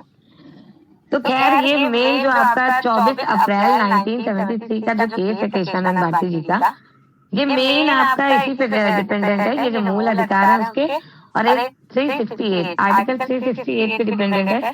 368 आपका आर्टिकल ये करता है कि आप अमेंडमेंट कर सकते हैं कॉन्स्टिट्यूशन में। ये आपका जब कॉन्स्टिट्यूशन बन रहा था तब ये 368 आर्टिकल आपका इसलिए था कि आप कभी भी कॉन्स्टिट्यूशन में कोई भी अमेंडमेंट, मतलब कोई भी सुधार या फिर उसमें कोई भी चीज ऐड करना चाहें तो कर सकते हैं। तो ये मेन जो आपका टॉपिक है ये इन्हीं सब पे मेन जा रहा होगा। कुछ ऐसे उसके मेन शेड्यूल्स हैं, कुछ आर्टिकल्स हैं जो उस पे मतलब ज्यादा फोकस किया गया होगा। तो पता ही है फंडामेंटल राइट आपके 12 से 35 तक की है, मतलब आर्टिकल 12 to 35 आपके फंडामेंटल राइट है। किसी को कोई भी प्रॉब्लम हो या आप बहुत तेज बोल रहे हो तो आप लोग प्लीज बताइएगा। ठीक है। जब कॉन्स्टिट्यूशन बन रहा था तो उसमें डिफरेंट मेंटालिटी के लोग थे, मतलब किसी का कहना कुछ था, किसी का कहना कुछ था। कभी भी एक मेंटालिटी कभी किसी भी एक चीज में हो ही नहीं सकती, किसी भी डिसीजन में। नॉर्मली अभी हम लोग भी कोई डिसीजन लेते हैं तो हमारी भी मेंटालिटी अलग अलग होती है। तो हमारे जो कॉन्स्टिट्यूशन मेकर्स थे उनको भी पता था कि सबकी अलग अलग विचारधाराएं होंगी, सबको आजादी चाहिए थी, पर सबके लिए आजादी के मतलब अलग अलग थे। जैसे कि अगर देखा जाए तो हमारा कृषि प्रधान देश है, तो हमारे जो फॉर्मर्स थे उनके लिए आजादी का अलग मतलब था, और जो दलित वर्ग था उनके लिए आजादी का अलग मतलब था। जो मेन पॉलिटिकल पार्टी थी उनके लिए आजादी का मतलब अलग था। तो हम सबके लिए कहीं ना कहीं आजादी का मतलब अलग था, जिसमें उनकी विचारधाराएं भी सबकी अलग थी।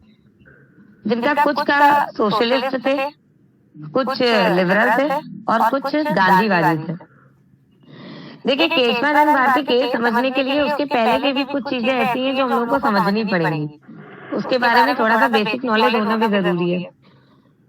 तो सबसे पहले ये जो हमारे नेहरू साहब थे उन्होंने ये सोचा कि ये हमें आजादी के बाद चीजों को डेवलप करने के लिए, मतलब कि ये जो इक्वेलिटी लाने के लिए कुछ ना कुछ ऐसा करना पड़ेगा जिससे कि हमारे देश में इक्वेलिटी, मतलब वाकई में जो आय है उसका जो विभाजन और उसका जो हस्तांतरण है वो इक्वल हिसाब से हो पाए, मतलब कि राज्य को आय का वितरण बराबरी से करना चाहिए। ये हमारे नेहरू साहब ने सोचा था, और खैर उन्होंने पूरी कोशिश भी की थी, पर संविधान में कुछ कॉन्ट्रोडक्शन भी थे, मतलब कि कुछ मतभेद भी थे कि अगर कोई मूल अधिकार आपका ये कहता था आपको कि हमारा संपत्ति का अधिकार जो आपका 19F था वो भी ये कहता था कि आपको आपकी संपत्ति के लिए आपको पूरा अधिकार प्राप्त है, लेकिन वहीं पे आपका 39B ये कहता था कि राज्य ये कोशिश करे कि विभिन्न वर्गों में बराबरी हो सके, इसके लिए राज्य को राज्य हित की नीतियां बनानी होंगी। तो जब हम राज्य हित की नीतियां बनाएंगे तो ऑब्वियस सी बात है कि हमारे मूल अधिकारों को कहीं ना कहीं हनन हो रहा था, क्योंकि जिनके पास बहुत ज्यादा पैसा है हम उन्हीं से पैसा ले करके उनको पैसा देंगे, जिनके पास पैसा बहुत ही कम लेवल पे या फिर बिल्कुल भी नहीं, उनकी मदद करेंगे। तो कहीं ना कहीं इस पे ये बात आ रही थी कि ये तो हमारा मूल अधिकार है, हमारी संपत्ति तो हमारा मूल अधिकार है, हमसे वो फोर्सफुली छीना नहीं जा सकता है। तो खैर फंडामेंटल राइट संपत्ति का अधिकार बाद में मोरारजी देसाई ने 1977 में 44th अमेंडमेंट करके संपत्ति के अधिकार को लीगल राइट बना दिया, मतलब एक कानूनी अधिकार बना दिया, फंडामेंटल राइट से हटा करके। पर ये जो केशवानंद भारती जी का केस है ये तो इससे पहले का है, 1973 में ही हो गया था। तो तब तक हमारा संपत्ति का अधिकार एक फंडामेंटल राइट ही रहा, मतलब हमारा मूल अधिकार था। तो बहुत सारे अमेंडमेंट से क्या हुआ था, लोक हित में भारत के प्रत्येक व्यक्ति को संपत्ति के अर्जन, धारण और वहन का अधिकार होगा, ये हमारे नेहरू जी ने कहा था। लोक हित के लिए मतलब कि जन कल्याण के लिए उन्होंने ये बात रखी, लेकिन जन तो जानते थे कि हमारी संपत्ति है, हमारा मूल अधिकार है, हम किसी को ऐसे कैसे दे सकते हैं, और आप हम पर कोई भी फोर्स मतलब कोई भी बाध्यता नहीं रख सकते हैं।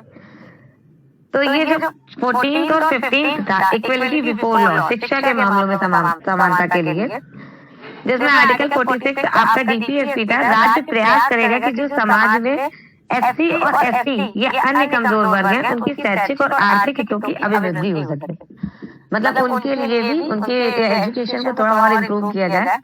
लेकिन जो 14th और 15th था आर्टिकल, वो आपका फंडामेंटल राइट था, इक्वलिटी होनी चाहिए पढ़ाई में। तो यहाँ पे भी हम लोगों ने क्या किया, थोड़ा सा जो हमारा कॉन्स्टिट्यूशन था वो कॉन्ट्रोडक्ट किया, मतलब मतभेद हुआ इसमें भी।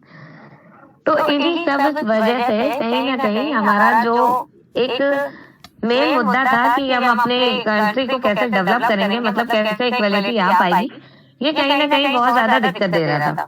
क्योंकि जाहिर सी बात है जब भी हम समाज के अधिकारों की बात करते थे तो उसमें मूल अधिकार पहले आ जा रहे थे, जो कॉन्ट्रोडक्ट कर रहे थे, मतलब जो आपस में मतभेद कर रहे थे, मतलब मूल अधिकार पहले बीच में आते थे। तो वो क्या करते थे, हमारे जो भी नेहरू साहब कोई भी अगर अमेंडमेंट करते थे तो उसमें मतभेद करने का काम करने लगे थे, तो उनको ये बड़ी दिक्कत लगी। तो क्या हुआ, लैंड रिफॉर्म मतलब भूमि सुधार के लिए उन्होंने भी एक सोचा, नीति निर्माताओं ने सोचा कि आजाद होने के बाद लैंड रिफॉर्म करेंगे। लैंड रिफॉर्म का मतलब था जमींदारी प्रथा का उन्मूलन करेंगे। भूमि राज्य सूची का विषय है, ये तो सबको पता है कि भूमि राज्य सूची का विषय है, स्टेट का विषय है। इसमें जमींदार को खत्म किया गया, मतलब कि ये कहा गया कि जमींदार को एग्जैक्ट मतलब जितना भी प्रॉफिट होना चाहिए वो नहीं मिलना चाहिए, क्योंकि जमींदार बिना मेहनत के कमा रहा है, उसको कोई भी मेहनत भी नहीं करनी पड़ती है, बस वो अपनी जमीन का पैसा ले करके उससे पैसा कमा रहा है। तो इसके लिए ये कहा गया कि हम लैंड रिफॉर्म करेंगे, जिसमें क्या होगा, ये लैंड रिफॉर्म का जो आइडिया था वो इंग्लैंड के फेबियन सोशलिज्म से आया था। वहां से जेएस मिल साहब के बेस को अपना आधार बनाया गया था और कहा पूंजीपति की आय मेहनत की आय है, खतरा लिया है उसने और उद्यम किया है उसने, उसकी आय है, मतलब उसकी आय तो होना मान्य है, पर लैंडलॉर्ड की आय अनअर्न आय है, मतलब कि अनर्जित आय है। लैंडलॉर्ड कोई भी मेहनत नहीं करता है, कोई भी उद्यम नहीं करता है, कोई भी रिस्क उसे नहीं लेना पड़ता है। तो एक तरह से लैंडलॉर्ड की जो आय है वो अनअर्जित मतलब कि अनर्जित आय है। तो हमें ये लैंडलॉर्ड की आय को कैंसिल करना चाहिए, मतलब उसकी आय को कम करना चाहिए या तो बिल्कुल खत्म कर देना चाहिए। तो इसमें भी कॉन्ट्राडिक्ट हुआ कि मतलब नहीं है, हमारी संपत्ति है और संपत्ति का अधिकार हमारा मूल अधिकार है। तो कुछ भी अगर करने चलते थे नेहरू साहब तो उसमें कहीं ना कहीं मूल अधिकार बीच में आ रहे थे। लैंड सीलिंग का कोई भी व्यक्ति अपनी कितनी जमीन रख सकेगा इसका प्रावधान करेंगे, लैंड सीलिंग भी करने का सोचा गया। इसमें ये था कि कोई भी व्यक्ति जितनी जमीन, मतलब उसके पास जितनी जमीन है वो उसका कितना पार्ट रख सकता है, इसके लिए भी प्रॉपर आपका एग्जीक्यूशन होगा कि देखा जाएगा वो कितनी जमीन रखने के लिए हकदार है।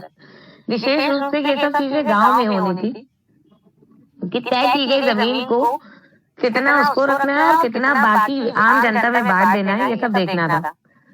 तो डीपीएसपी हमारे जो नीति निर्देशक तत्व थे वो 39B और 39C आय की वितरण की समानता को दर्शाते थे, क्योंकि नीति निर्देशक तत्व थे वो आय की वितरण की समानता को, इक्वेलिटी को दर्शाते थे। संविधान लागू होते ही शुरू हो गया था तो मद्रास एजुकेशनल रिजर्वेशन है, मतलब चंपकम दुराई राजम का एक केस था, उसको रखा गया। तो उस टाइम पे भी यही बात आई थी कि अगर हमारे जो SC/ST हैं और जो मतलब महिलाएं हैं जिनको प्रॉपर वे में एजुकेशन नहीं मिल पा रही है, उनके लिए हम रिजर्वेशन रख सकते हैं। पर फिर ये जो सामान्य वर्ग था उन्होंने कहा कि ये तो असमानता होगी हमारे साथ, क्योंकि शिक्षा का अधिकार तो सबके लिए बराबर है। तो 46 का तो मान रखा गया, पर 14 और 15 को खारिज कर दिया गया। ये जो आर्टिकल आपका था 46, उसको तो फिर भी एक तरह से माना गया, लेकिन आपका जो 14 और 15 आर्टिकल था, जो 14 आर्टिकल था आपका, मैं बता रही हूँ क्या था। जी भैया।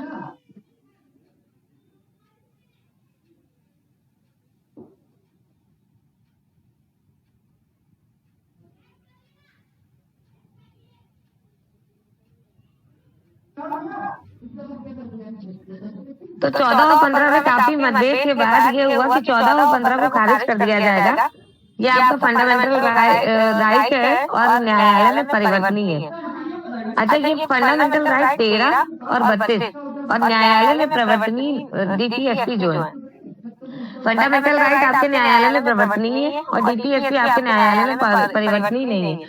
तो आपके सुप्रीम कोर्ट ने भी ये फैसला किया कि भैया हम तो मूल अधिकार को ही आगे रखेंगे, क्योंकि ये तो आपके कोर्ट में भी परिवर्तनीय नहीं है। तो कुछ भी होगा तो हम आपके सबसे पहले मूल अधिकारों को मानेंगे, ना कि आपके डीपीएसपी को मानेंगे। तो फिर वही बात आ रही थी कि इस तरह से तो लैंड, मतलब कि इस तरह से हम जो लैंड रिफॉर्म्स और लैंड सीलिंग कराना चाहते हैं, जो समानता लाना चाहते हैं, वो तो कभी आएगी ही नहीं, क्योंकि हर समय लोगों के फंडामेंटल राइट ही आगे आ जा रहा है। तो कुछ राज्य में लैंड रिफॉर्म्स के लिए 39B और C को प्रमोट करने के लिए क्या हुआ, 19 मतलब मूल अधिकार, संपत्ति के अधिकार को छीन लिया गया। 1964 में 17th अमेंडमेंट हुआ, Rajasthan Punjab 9th schedule, Golaknath versus Gujarat के। ये आपका गोलकनाथ वर्सेस गुजरात केस 1967 में हुआ था। ये दो भाई थे, हेनरी और विलियम। तो ये जो सुप्रीम कोर्ट का जज, अच्छा 13(2) आपका जो था, 13 का क्लॉज 2, यदि राज्य कोई भी ऐसा कानून जो मूल अधिकारों को सीमित करता है वह अवैध होगा। मतलब कि यदि राज्य कोई भी ऐसा कानून बनाता है जो मूल अधिकार, मतलब कि फंडामेंटल राइट को सीमित करता है, वो एक तरह से वॉइडेबल होगा, मतलब कि अवैध होगा। उसमें क्या हुआ कि कुछ क्या कहा जाए कि कुछ ये भी कहा जा सकता है कि सडन इंसिडेंट था या फिर कुछ नीति थी कि जब भी कानून की बात हुई उसमें संविधान संशोधन वाला कानून इसमें ऐड नहीं किया गया। कि मतलब जितने भी संविधान में संशोधन हो चुके हैं जो हमारे नेहरू साहब ने किए थे किसी न किसी लैंड रिफॉर्म को उसमें इंक्लूड करने के लिए, इसमें ये वो ऐड ही नहीं किया गया। संविधान संशोधन वाला जो भी कानून था वो इसमें ऐड ही नहीं किया गया। तो 368 के माध्यम से संविधान को चेंज किया गया फिर से, क्योंकि 368 में आपको पता है कि ये था कि आप कितनी भी बार चाहें संविधान में अमेंडमेंट कर सकते हैं। फिर 1965 में, मतलब 1965 में सज्जन सिंह का मामला आया। उसमें भी यही चीज हुई कि मतलब जो भी चेंजेस थे वो थोड़े बहुत हुए और फंडामेंटल राइट को आगे बता दिया गया कि नई संपत्ति के अधिकार को किसी भी तरह चेंज नहीं किया जा सकता है। मतलब इंसान का जो संपत्ति का अधिकार है वो वैसे ही रहेगा और ये आपका मूल अधिकार है। 1967 गोलकनाथ मामला आया जो संविधान के इतिहास को करके रख दिया। ये जो दो भाई थे, हेनरी और विलियम, इनकी बैठक में सुप्रीम कोर्ट के टोटल 11 जजेस, मतलब कि उस टाइम के हिसाब से सबसे ज्यादा जजेस की बेंचेस थी, 11 जजेस थे टोटल। उन्होंने ये बात ही खारिज कर दी। उन्होंने ये कहा कि ठीक है, आपने जितने भी अमेंडमेंट किए हैं कि ये जो 46 अमेंडमेंट है और ये जो 14-15 आपने रखा है वो सब ठीक है, मान्य है, लेकिन गोलकनाथ केस में उन्होंने ये भी कहा कि आपके जितने भी मतलब संसद कितने भी अमेंडमेंट कर सकती है, जितने भी चाहे वो उतने भी अमेंडमेंट कर सकती है, उतने भी बदलाव संशोधन कर सकती है, पर उसमें ये है कि उनके संशोधन एक सीमित संशोधन रहेंगे और उस संशोधन पर जुडिशियल रिव्यू कर सकता है। मतलब कि अगर जज चाहे, सुप्रीम कोर्ट चाहे तो उस पर एक बार जुडिशियल मतलब अपना रिव्यू कर सकती है। तो वो जो हर चीजों को वो 9th अमेंडमेंट में डाल देते थे, तो इस पे उन्होंने कहा हाँ 9th शेड्यूल में 9th शेड्यूल में डाल देते थे। गोलकनाथ है वो गुजरात के नहीं, पंजाब का केस है। Golaknath versus state of Punjab, not Gujarat. हाँ नहीं गोलक, हाँ स्टेट ऑफ पंजाब, सॉरी मैंने गुजरात बोला है क्या? सॉरी, लिखा तो मैंने पंजाबी है पर हो सकता है मैंने गुजरात बोला। Golaknath versus state of Punjab का केस था 9th शेड्यूल में, ये भी डाल दिया गया था। 9th शेड्यूल में ये था कि जो भी केस 9th शेड्यूल में डाल दिया जाएगा उसको आप फिर से कभी भी रीचेक नहीं कर सकते हैं, उसका रिव्यू नहीं कर सकते हैं। तो जब आपका ये गोलकनाथ वाला 1967 में केस हुआ तो संविधान का इतिहास पूरी तरह से बदल दिया गया। आपकी सुप्रीम कोर्ट ने ये कहा कि आपको जितने भी चाहे उतने भी अमेंडमेंट तो कर सकते हैं, पर अमेंडमेंट की स्थिति एक सीमित मात्रा में ही होगी। मतलब आप जितने भी अमेंडमेंट चाहे उतने कर सकते हैं पर एक सीमित स्थिति के अनुसार, मतलब उसकी एक सीमित एक दायरा होना चाहिए, उसके अनुसार ही आप अमेंडमेंट कर सकते हैं। और उसमें ये भी कहा गया कि 9th शेड्यूल में आप जो भी डालेंगे उसका एक बार जुडिशियल रिव्यू सुप्रीम कोर्ट चाहे तो वो जरूर कर सकती है। तो अब ये चीज तो सरकार के लिए बड़ी दिक्कत की बात थी कि संसद के जितने भी 9th शेड्यूल में पड़े हुए केसेस है उसका भी रिव्यू हो सकता है। तो उसके लिए भी देखा गया उन्होंने अपने, और ये भी कहा गया कि जो 368 है मतलब आर्टिकल आपका जो 368 है जिसमें आप जितने चाहे उतने अमेंडमेंट कर सकते हैं, वो आपका 13 से अलग नहीं है, क्योंकि आर्टिकल 13 भी एक आर्टिकल ही है और आर्टिकल 368 भी एक आर्टिकल ही है। तो ये दोनों एक ही सिक्के के दो पहलू ना होकर के एक ही पहलू है, तो ये दोनों एक ही पार्ट है आपके आर्टिकल के। तो ये भी कहा गया कि ये दोनों एक ही चीज है, तो आप ये 368 को किसी भी तरह से अलग नहीं रख सकते हैं। आप जितने चाहे उतने संशोधन तो कर सकते हैं पर उसका दायरा एक लिमिट होना चाहिए। फिर आपका ऐसे ही चलता रहा, उसके बाद आपका 29 अमेंडमेंट हुआ, केरला लैंड रिफॉर्म एक्ट आया। Kerala land reform act 29 amendment में आया, तो जिससे आपका जो शंकराचार्य जी थे, शंकराचार्य पद पर स्वामी केशवानंद भारती थे, उन्होंने केस रखा 1972 में। 1972 में ये एक्ट आया था, केरला लैंड रिफॉर्म एक्ट। तो इस पर स्वामी केशवानंद भारती जी का बड़ा सा मठ था, जिनकी जो एक्स्ट्रा जमीन थी उनकी वो उनसे छीनी जा रही थी। तो उन्होंने विवेक के अगेंस्ट कहा कि हमारा जो खर्चा है उसके अकॉर्डिंग अगर आप मेरा मठ की जमीन छीन लेंगे तो हम अपना मठ अच्छे से नहीं चला पाएंगे। इसके लिए उन्होंने केस किया, और जिस केस को लड़ने के लिए वकील साहब थे पालकी वाला साहब, जिसका पूरा नाम था आपका, एक सेकंड में भूल रही हूँ, नाना पालकी वाला, नाना पालकी वाला, हाँ नाना पालकी वाला ये वकील थे और काफी अच्छे वकील थे। इन्होंने इस केस पे बहुत अच्छा रिव्यू किया था। 24 अप्रैल 1973 पे इस केस का जजमेंट आया था, जिसमें ये कहा गया कि किसी की भी प्रॉपर्टी पर रिस्ट्रिक्शन कर सकती है। मतलब उन्होंने कहा कि आपने जो 24 और 25 आर्टिकल है वो सब तो सही है, आपने जो भी अमेंडमेंट किया है 24वां अमेंडमेंट और 25वां अमेंडमेंट सब सही है। सरकार संसद किसी भी प्रॉपर्टी पर रिस्ट्रिक्शन कर सकती है, पर उसका कंपनसेशन संसद डिसाइड करेगी, कोर्ट डिसाइड करेगी, ऐसा जरूरी नहीं है। उसका कंपनसेशन कोर्ट डिसाइड नहीं करेगी, ये आपका सुप्रीम कोर्ट ही डिसाइड करेगी। लैंड रिफॉर्म एक्ट 9 शेड्यूल में लाया गया था, और ये भी कहा गया कि 368 मतलब आर्टिकल जो 368 है वो एक लिमिटेड एरिया होगा, उसका अपने दायरे में रहकर काम करेगा। और सेकंड इसका ये ऑप्शन था कि कॉन्स्टिट्यूशन राइट मतलब नागरिकों को जो कॉन्स्टिट्यूशन राइट मिलेगा वो नागरिकों के फ्रीडम को प्रोटेक्ट करने के लिए है। मतलब ये जो फंडामेंटल राइट है वो उनकी फ्रीडम, उनकी स्वतंत्रता को प्रोटेक्ट कर रही है, तो उनसे किसी भी तरह से ये राइट छीने नहीं जा सकते हैं। तो कहीं ना कहीं केशवानंद भारती जी का जो केस था वो उनके लिए बहुत ही अच्छा, मतलब कि उसको जो नाना पालकी वाला थे उन्होंने बहुत अच्छा उसको प्रेजेंट किया, बहुत अच्छा रिव्यू किया उसका, और कहा गया कि संसद किसी भी बहुमत से संविधान के मूल ढांचे का संशोधन नहीं कर सकती है। मूल ढांचा मतलब बेसिक स्ट्रक्चर को किसी भी तरह से वो अमेंडमेंट नहीं कर सकती है। सुप्रीम कोर्ट के जो मतलब कि अब वहाँ के जो सुप्रीम कोर्ट से पूछा गया, संसद ने पूछा कि मूल ढांचा क्या है, तो वो भी उन्होंने कहा समय आने पे ये बताया जाएगा, वो आपका समय के अकॉर्डिंग डिसाइड किया जाएगा कि मूल ढांचा मतलब बेसिक स्ट्रक्चर होगा क्या कॉन्स्टिट्यूशन का।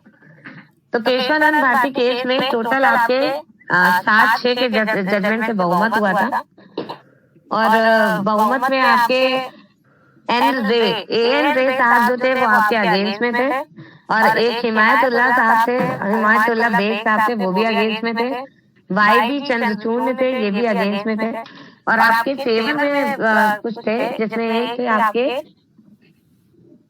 शैलेट थे, और ग्रोवर साहब थे, और आपके हेगड़े साहब थे, और हंसराज खन्ना जी थे, जो हंसराज खन्ना बाद में चल के बहुत फेमस भी हुए थे। उन्होंने एक और जजमेंट के अगेंस्ट में, पार्लियामेंट के अगेंस्ट उन्होंने भी फैसला दिया था, जो काफी फेमस हुए थे। तो आपका मेन केशवानंद भारती केस में बेसिक स्ट्रक्चर ऑफ कॉन्स्टिट्यूशन का पता चला था, मतलब संविधान के मूल ढांचे का पता चला था कि जब तक बेसिक स्ट्रक्चर ऑफ कॉन्स्टिट्यूशन को आप ठेस नहीं पहुंचा रहे हैं, उसको आप मतलब कि कहीं से किसी भी तरह से उसको इफेक्ट नहीं कर रहे हैं, उसको हर्ट नहीं कर रहे हैं, तब तक आप उसमें चाहें जितने भी चाहें उतने अमेंडमेंट कर सकते हैं कॉन्स्टिट्यूशन में। पर जब संविधान के मूल ढांचे में किसी भी तरह का कोई भी चोट आती है संविधान के मूल ढांचे पे, तो वहां आ करके आपका जितना भी संसद है वो वहां आकर के रुक जाएगी। मतलब संसद के जितने भी नियम कानून है, जितने भी संशोधन है, वो वहां आकर के रुक जाएंगे जहां पर उसके बेसिक स्ट्रक्चर को दिक्कत पहुंचेगी। तो अगर देखा जाए तो केशवानंद भारती साहब केस में आपके बेसिक स्ट्रक्चर ऑफ कॉन्स्टिट्यूशन का इंट्रोडक्शन हुआ, जो शायद संविधान के इतिहास और आगे प्रेजेंट फ्यूचर के लिए मतलब बहुत ही ज्यादा यूजफुल था। मेरे हिसाब से तो यही है बस। Thank you so much Jaya. और इतना complicated topic Keshavananda Bharati versus state of Kerala, it may sound कि बहुत ही इजी जजमेंट है, but it comprises a lot of judgements in itself, and एक खुद के अंदर ही एक वॉल्यूमिनस जजमेंट है। उसको समझना, उसको मतलब एक्सप्लेन करना is in itself a very big task. So we would like to thank you, for coming up, taking this initiative first of all, and coming up and explaining this, which was not an easy thing. So congratulations to you, and thank you so much. Thank you, sir. So with that, we would like to move towards the end of the meeting, and we have a very another judgment which we had heard in our school days. So we had heard about Bhopal gas tragedy.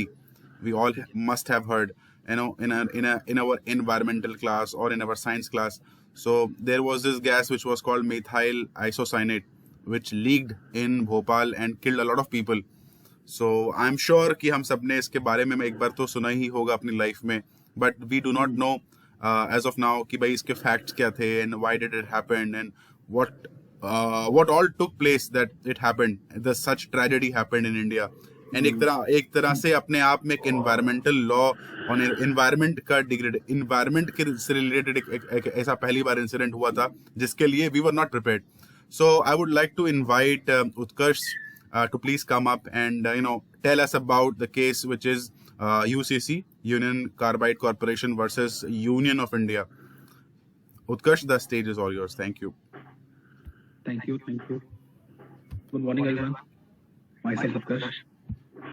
So, today's case is Bhopal gas leak disaster case. And this case where an MNC, multinational company, is ordered to pay a compensation Utkarsh, amount. थोड़ा सा अपना camera नीचे कर लेना, थोड़ा सा you're not visible.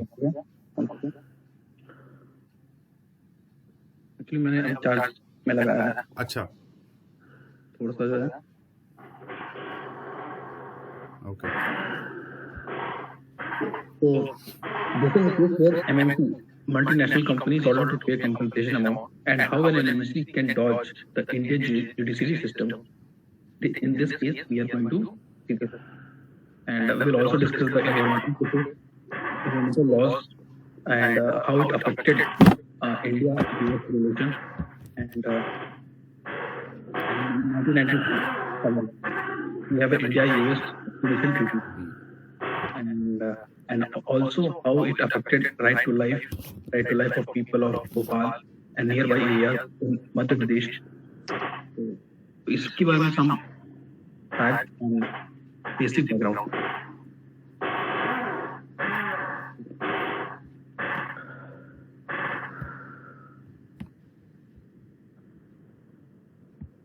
So, ये जो कंपनी है this in 1934 actually. US company, it's a US company, Union Carbide. So with Union of India, they merged to open a subsidiary, which is called as UCIL, Union Carbide India Limited, in 1932, for manufacturing of batteries, chemicals, and pesticides.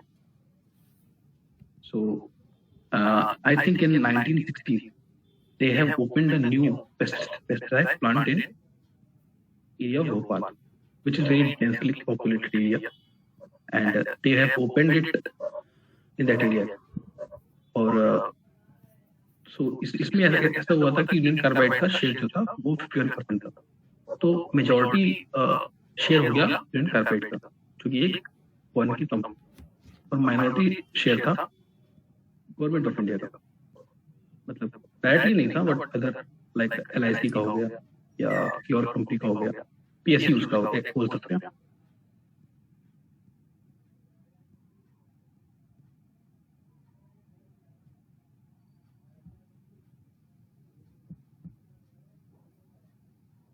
So UCIL ने जब pesticide plant खोला, उसमें actually कई irregularities आ रही थी, और उसको बताया गया था वहाँ के इंजीनियर्स ने और वहाँ के जो अदर स्टाफ मेंबर्स ने, but they ignored it. Actually the mentality of the developed countries to throw away their waste in developing countries or underdeveloped countries. In 1984, India was still an underdeveloped country, a third world country. तो उन्होंने सोचा कि इसको हम लोग ignore कर देते हैं, which ultimately led to in 1984 the incident of Bhopal gas tragedy, which we know, and उसमें क्या हुआ था कि मिथाइल हाइड्रोसाइनेट जो गैस थी, which is used as a raw material with the water, it spread in whole city. So in geography we actually read a term called western disturbances, in which there is a wind in winters, मतलब दिसंबर के time पे हमारी बारिश होती है और उसमें हवा उसकी वजह से वो स्प्रेड कर गई across Bhopal और regions of Bhopal. उसकी वजह से people instantaneously 2,300 people died उसी रात on that day, and thousands of displaced, and they given some claims that 6 lakh people actually have affected from this.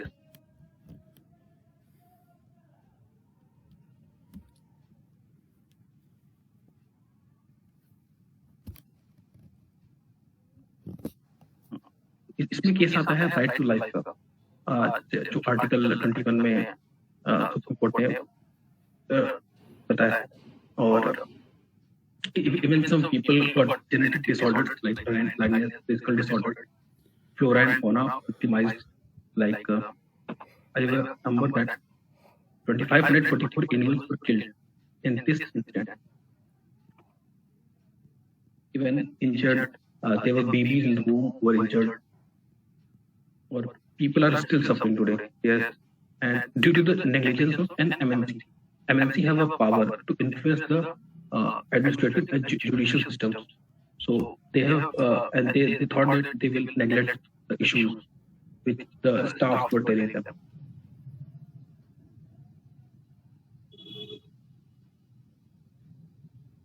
सो अब हम देखते हैं कि गवर्नमेंट ऑफ इंडिया की एक इसमें पार्टी थी, माइनॉरिटी स्टेक होल्डर थी, तो उसमें क्या रिस्पॉन्स था इस डिजास्टर को लेकर? तो government of India promulgated an ordinance, Bhopal gas leak disaster claims act 1985।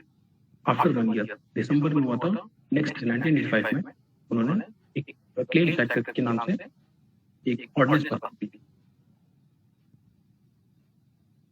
Using there is a doctrine, यहाँ पे हमारा था कि doctrine of parents patria, means अगर जो वनरेबल सेक्शन है, अगर वो अपना केस एक बड़ी एमएनसी के अगेंस्ट फाइट नहीं कर पा रहा है, तो we will be the parents of the vulnerable section. तो government of India was representing the people of India.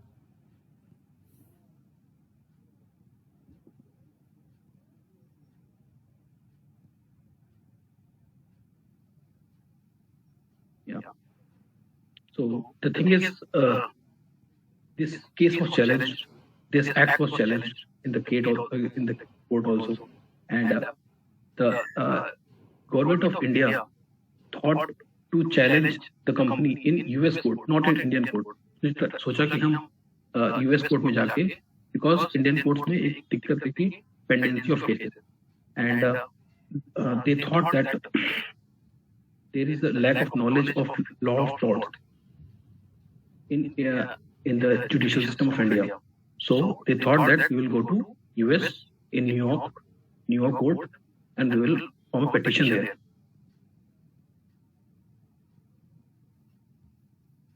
Any issues? कोई दिक्कत अभी तक कुछ? No, please go ahead.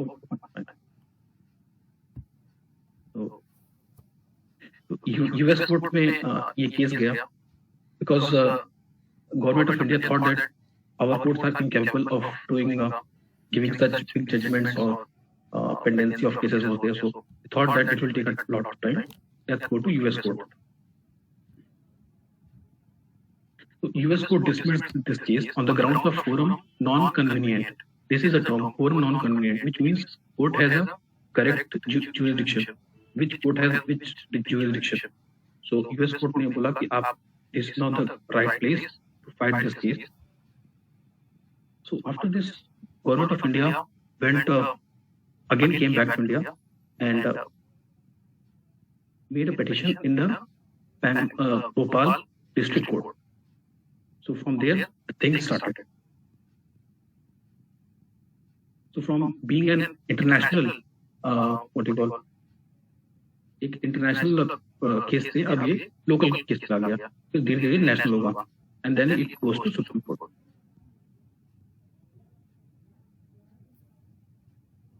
So in 1986, the government of India ये जाती है भोपाल कोर्ट में, भोपाल डिस्ट्रिक्ट कोर्ट में। So Bhopal district court gave an order particularly to give $350 million of compensation amount, and the company, the Union Carbide, UCIL, which is the subsidiary, reached the High Court to reduce the amount to $250 million, which is actually low. Which is, although there is no value for life, no value for money to the deceased one, जो मर गए हैं उनके लिए तो कोई पैसे की value, but still it is very less. So the UC company, UCIL, under Article 136, Special Leave Petition (SPL), went to Supreme Court because they thought that still that amount and the criminal charges that we are getting, it is not enough. It is very harsh. So they went to Supreme Court. So now the case went from district level High Court to the Supreme Court. And Supreme Court ordered UC that the company to pay $470 million, which is much higher than $250 and $350 million.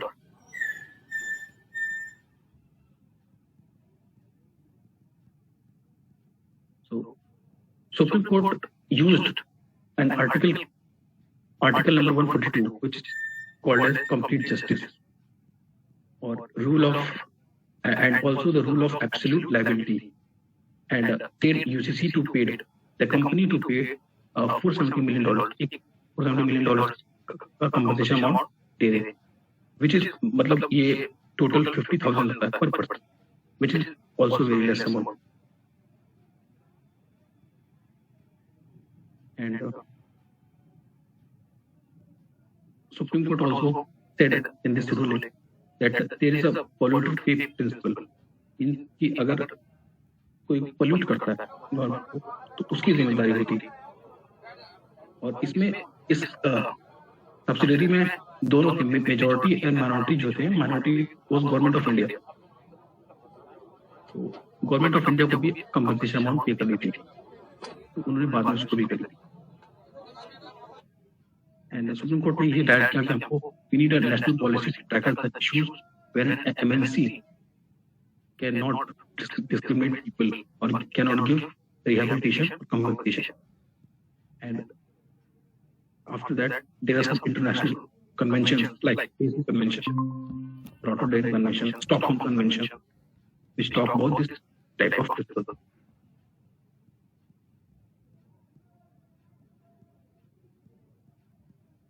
आखिरी में, after this, there was a slight bitterness in the India-US relations after this case. कुछ तीखी नोक हो गई थी, तो and जो मालिक थे कंपनी के वो यूएस भाग गए थे, तो उनको वापस नहीं भेजी थी यूएस की government. So India US extradition treaty हुई थी 1997 में। This actually have repercussions on these type of cases.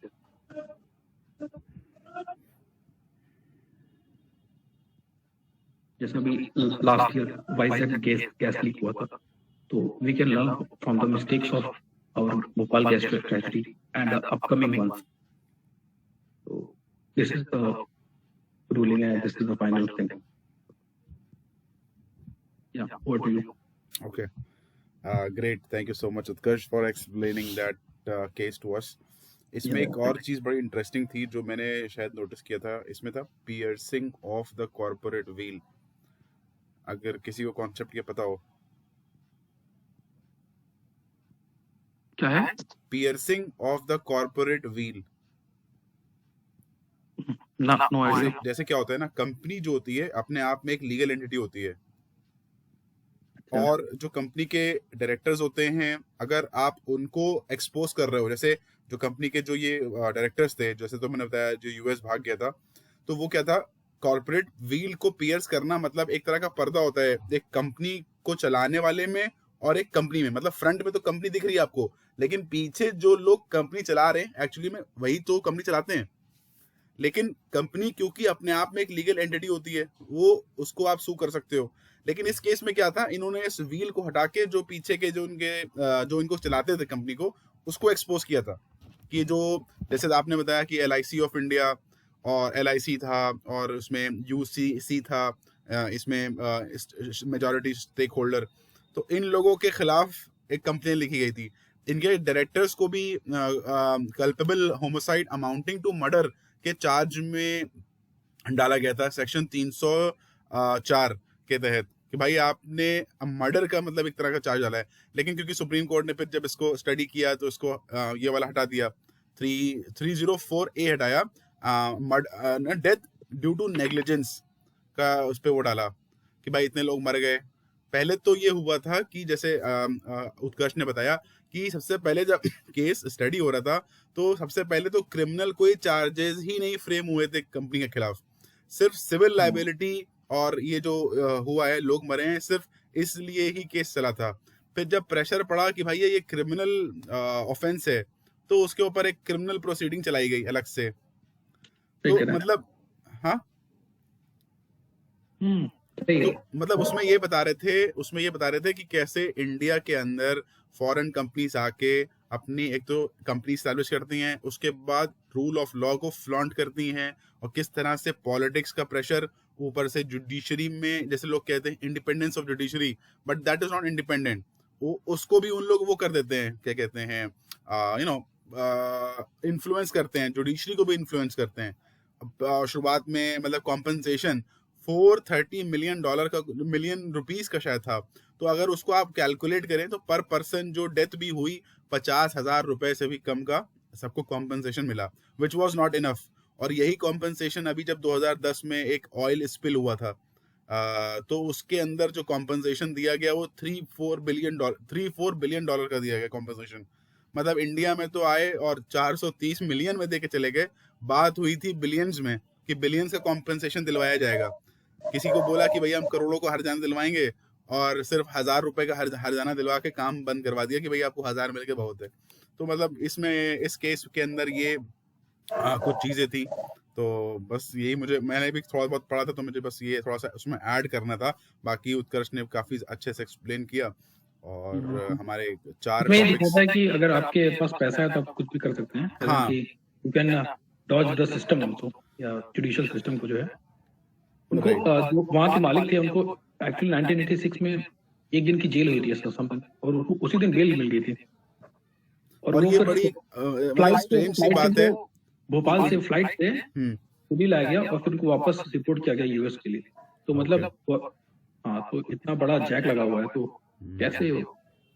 और ये बड़ी हंसने वाली बात है कि भाई आप यूएस के कोर्ट में प्रोसीडिंग करा रहे हो। उस जज ने कहा कि जब majority of the witnesses are in India, जो कांड हुआ है वो इंडिया में हुआ है, तो हम ये प्रोसीडिंग यूएस में कैसे चलाएंगे। तो उसने ये बोल के जो क्या बताया था, टर्म एक था, हाँ वो था कि फोरम, हाँ फोरम कुछ टर्म था।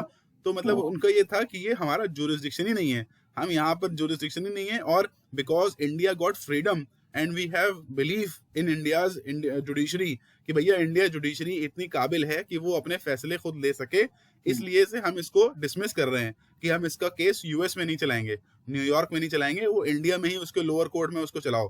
क्योंकि अगर हम यहाँ पर ये केस ले लेंगे तो इंडिया के जुडिशरी के अंदर से एक विश्वास हटेगा कि ये मतलब किसी काबिल नहीं है, बड़े बड़े केस नहीं सॉल्व कर सकते हैं। और क्योंकि इंडिया को लॉ ऑफ टॉर्ट्स आपको नहीं आता है तो हम जा रहे हैं वहां पे। हाँ, मतलब एक तरह का जैसे लॉ ऑफ टॉर्ट्स होता है तो बहुत ही कम केसेस आते हैं लॉ ऑफ टॉर्ट्स के।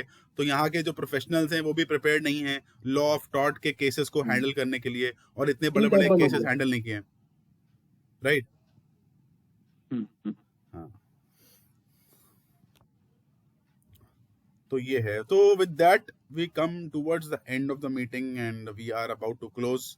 Any closing comments I would request from all the speakers कि भाई अपने क्लोजिंग कमेंट्स, अपने फीडबैक्स, अपने रिमार्क्स, अपनी भावनाएं प्रकट करें। आप भी कोई टॉपिक बताइए। यार 12 बज गए, अब ज्यादा मत बढ़ाओ ना, लोग यहीं सो जाएंगे। ऐसा कुछ नहीं है, ये सब नॉलेजेबल बातें हैं, कोई नहीं सोएगा। नहीं तो फीडबैक ले लेते हैं, किसी को कुछ कहना हो आगे के लिए, मतलब नेक्स्ट जब मीटिंग होगी तो बताएं, सब लोग अपने अपने विचार रखें, प्रकट करें। हमें कहना है कि आप भी अपने विचार रखें, आप क्यों जजमेंट किया करते हैं, आप भी बोलिए please. I think he's a judge, हाँ? आप जज ही हैं। भाई मैंने किसी को जज नहीं किया यार, किसी को मैंने जज नहीं किया। नहीं जज तो नहीं किया, लेकिन आपने अपने पॉइंट आउट नहीं रखे। ये है, जया का कहना ये है कि आप भी कोई एक जो है टॉपिक लेके आइए, तो जो आप एक लेवल देखेंगे हम लोग की क्या है, तो उस हिसाब से हम उसको पकड़ने का प्रयास करेंगे। अदरवाइज हम लोग के अंदर क्या सुधार आएगा। नहीं आप हम टॉपिक को पढ़ लेते हैं, एक्सप्लेन अच्छे से नहीं कर पाते हैं। आप बोलिए तो थोड़ा बहुत हम लोगों को समझ में आएगा। नहीं यार, तो मैं कोई अलग थोड़ी ना हूँ, जैसे तुम लोग तैयारी करोगे वैसे यार मैं भी दूंगा। मतलब मैं पहले से तो ना लॉयर हूँ या मैं पहले से एडवोकेट नहीं बना हूँ, आपके साथ ही पढ़ता हूँ। मेरा देखो पर्पस ये था कि एक तरह से इस फोरम को बिल्ड करने का। आप जैसे मैं अगर आप बोलेंगे जी इनपुट मानेंगे तो मैं ये कहूंगा, जैसे कुछ चीजें जो थी उसको आप ब्रैकेट में लिख लीजिए जिसको आप समझा पाए।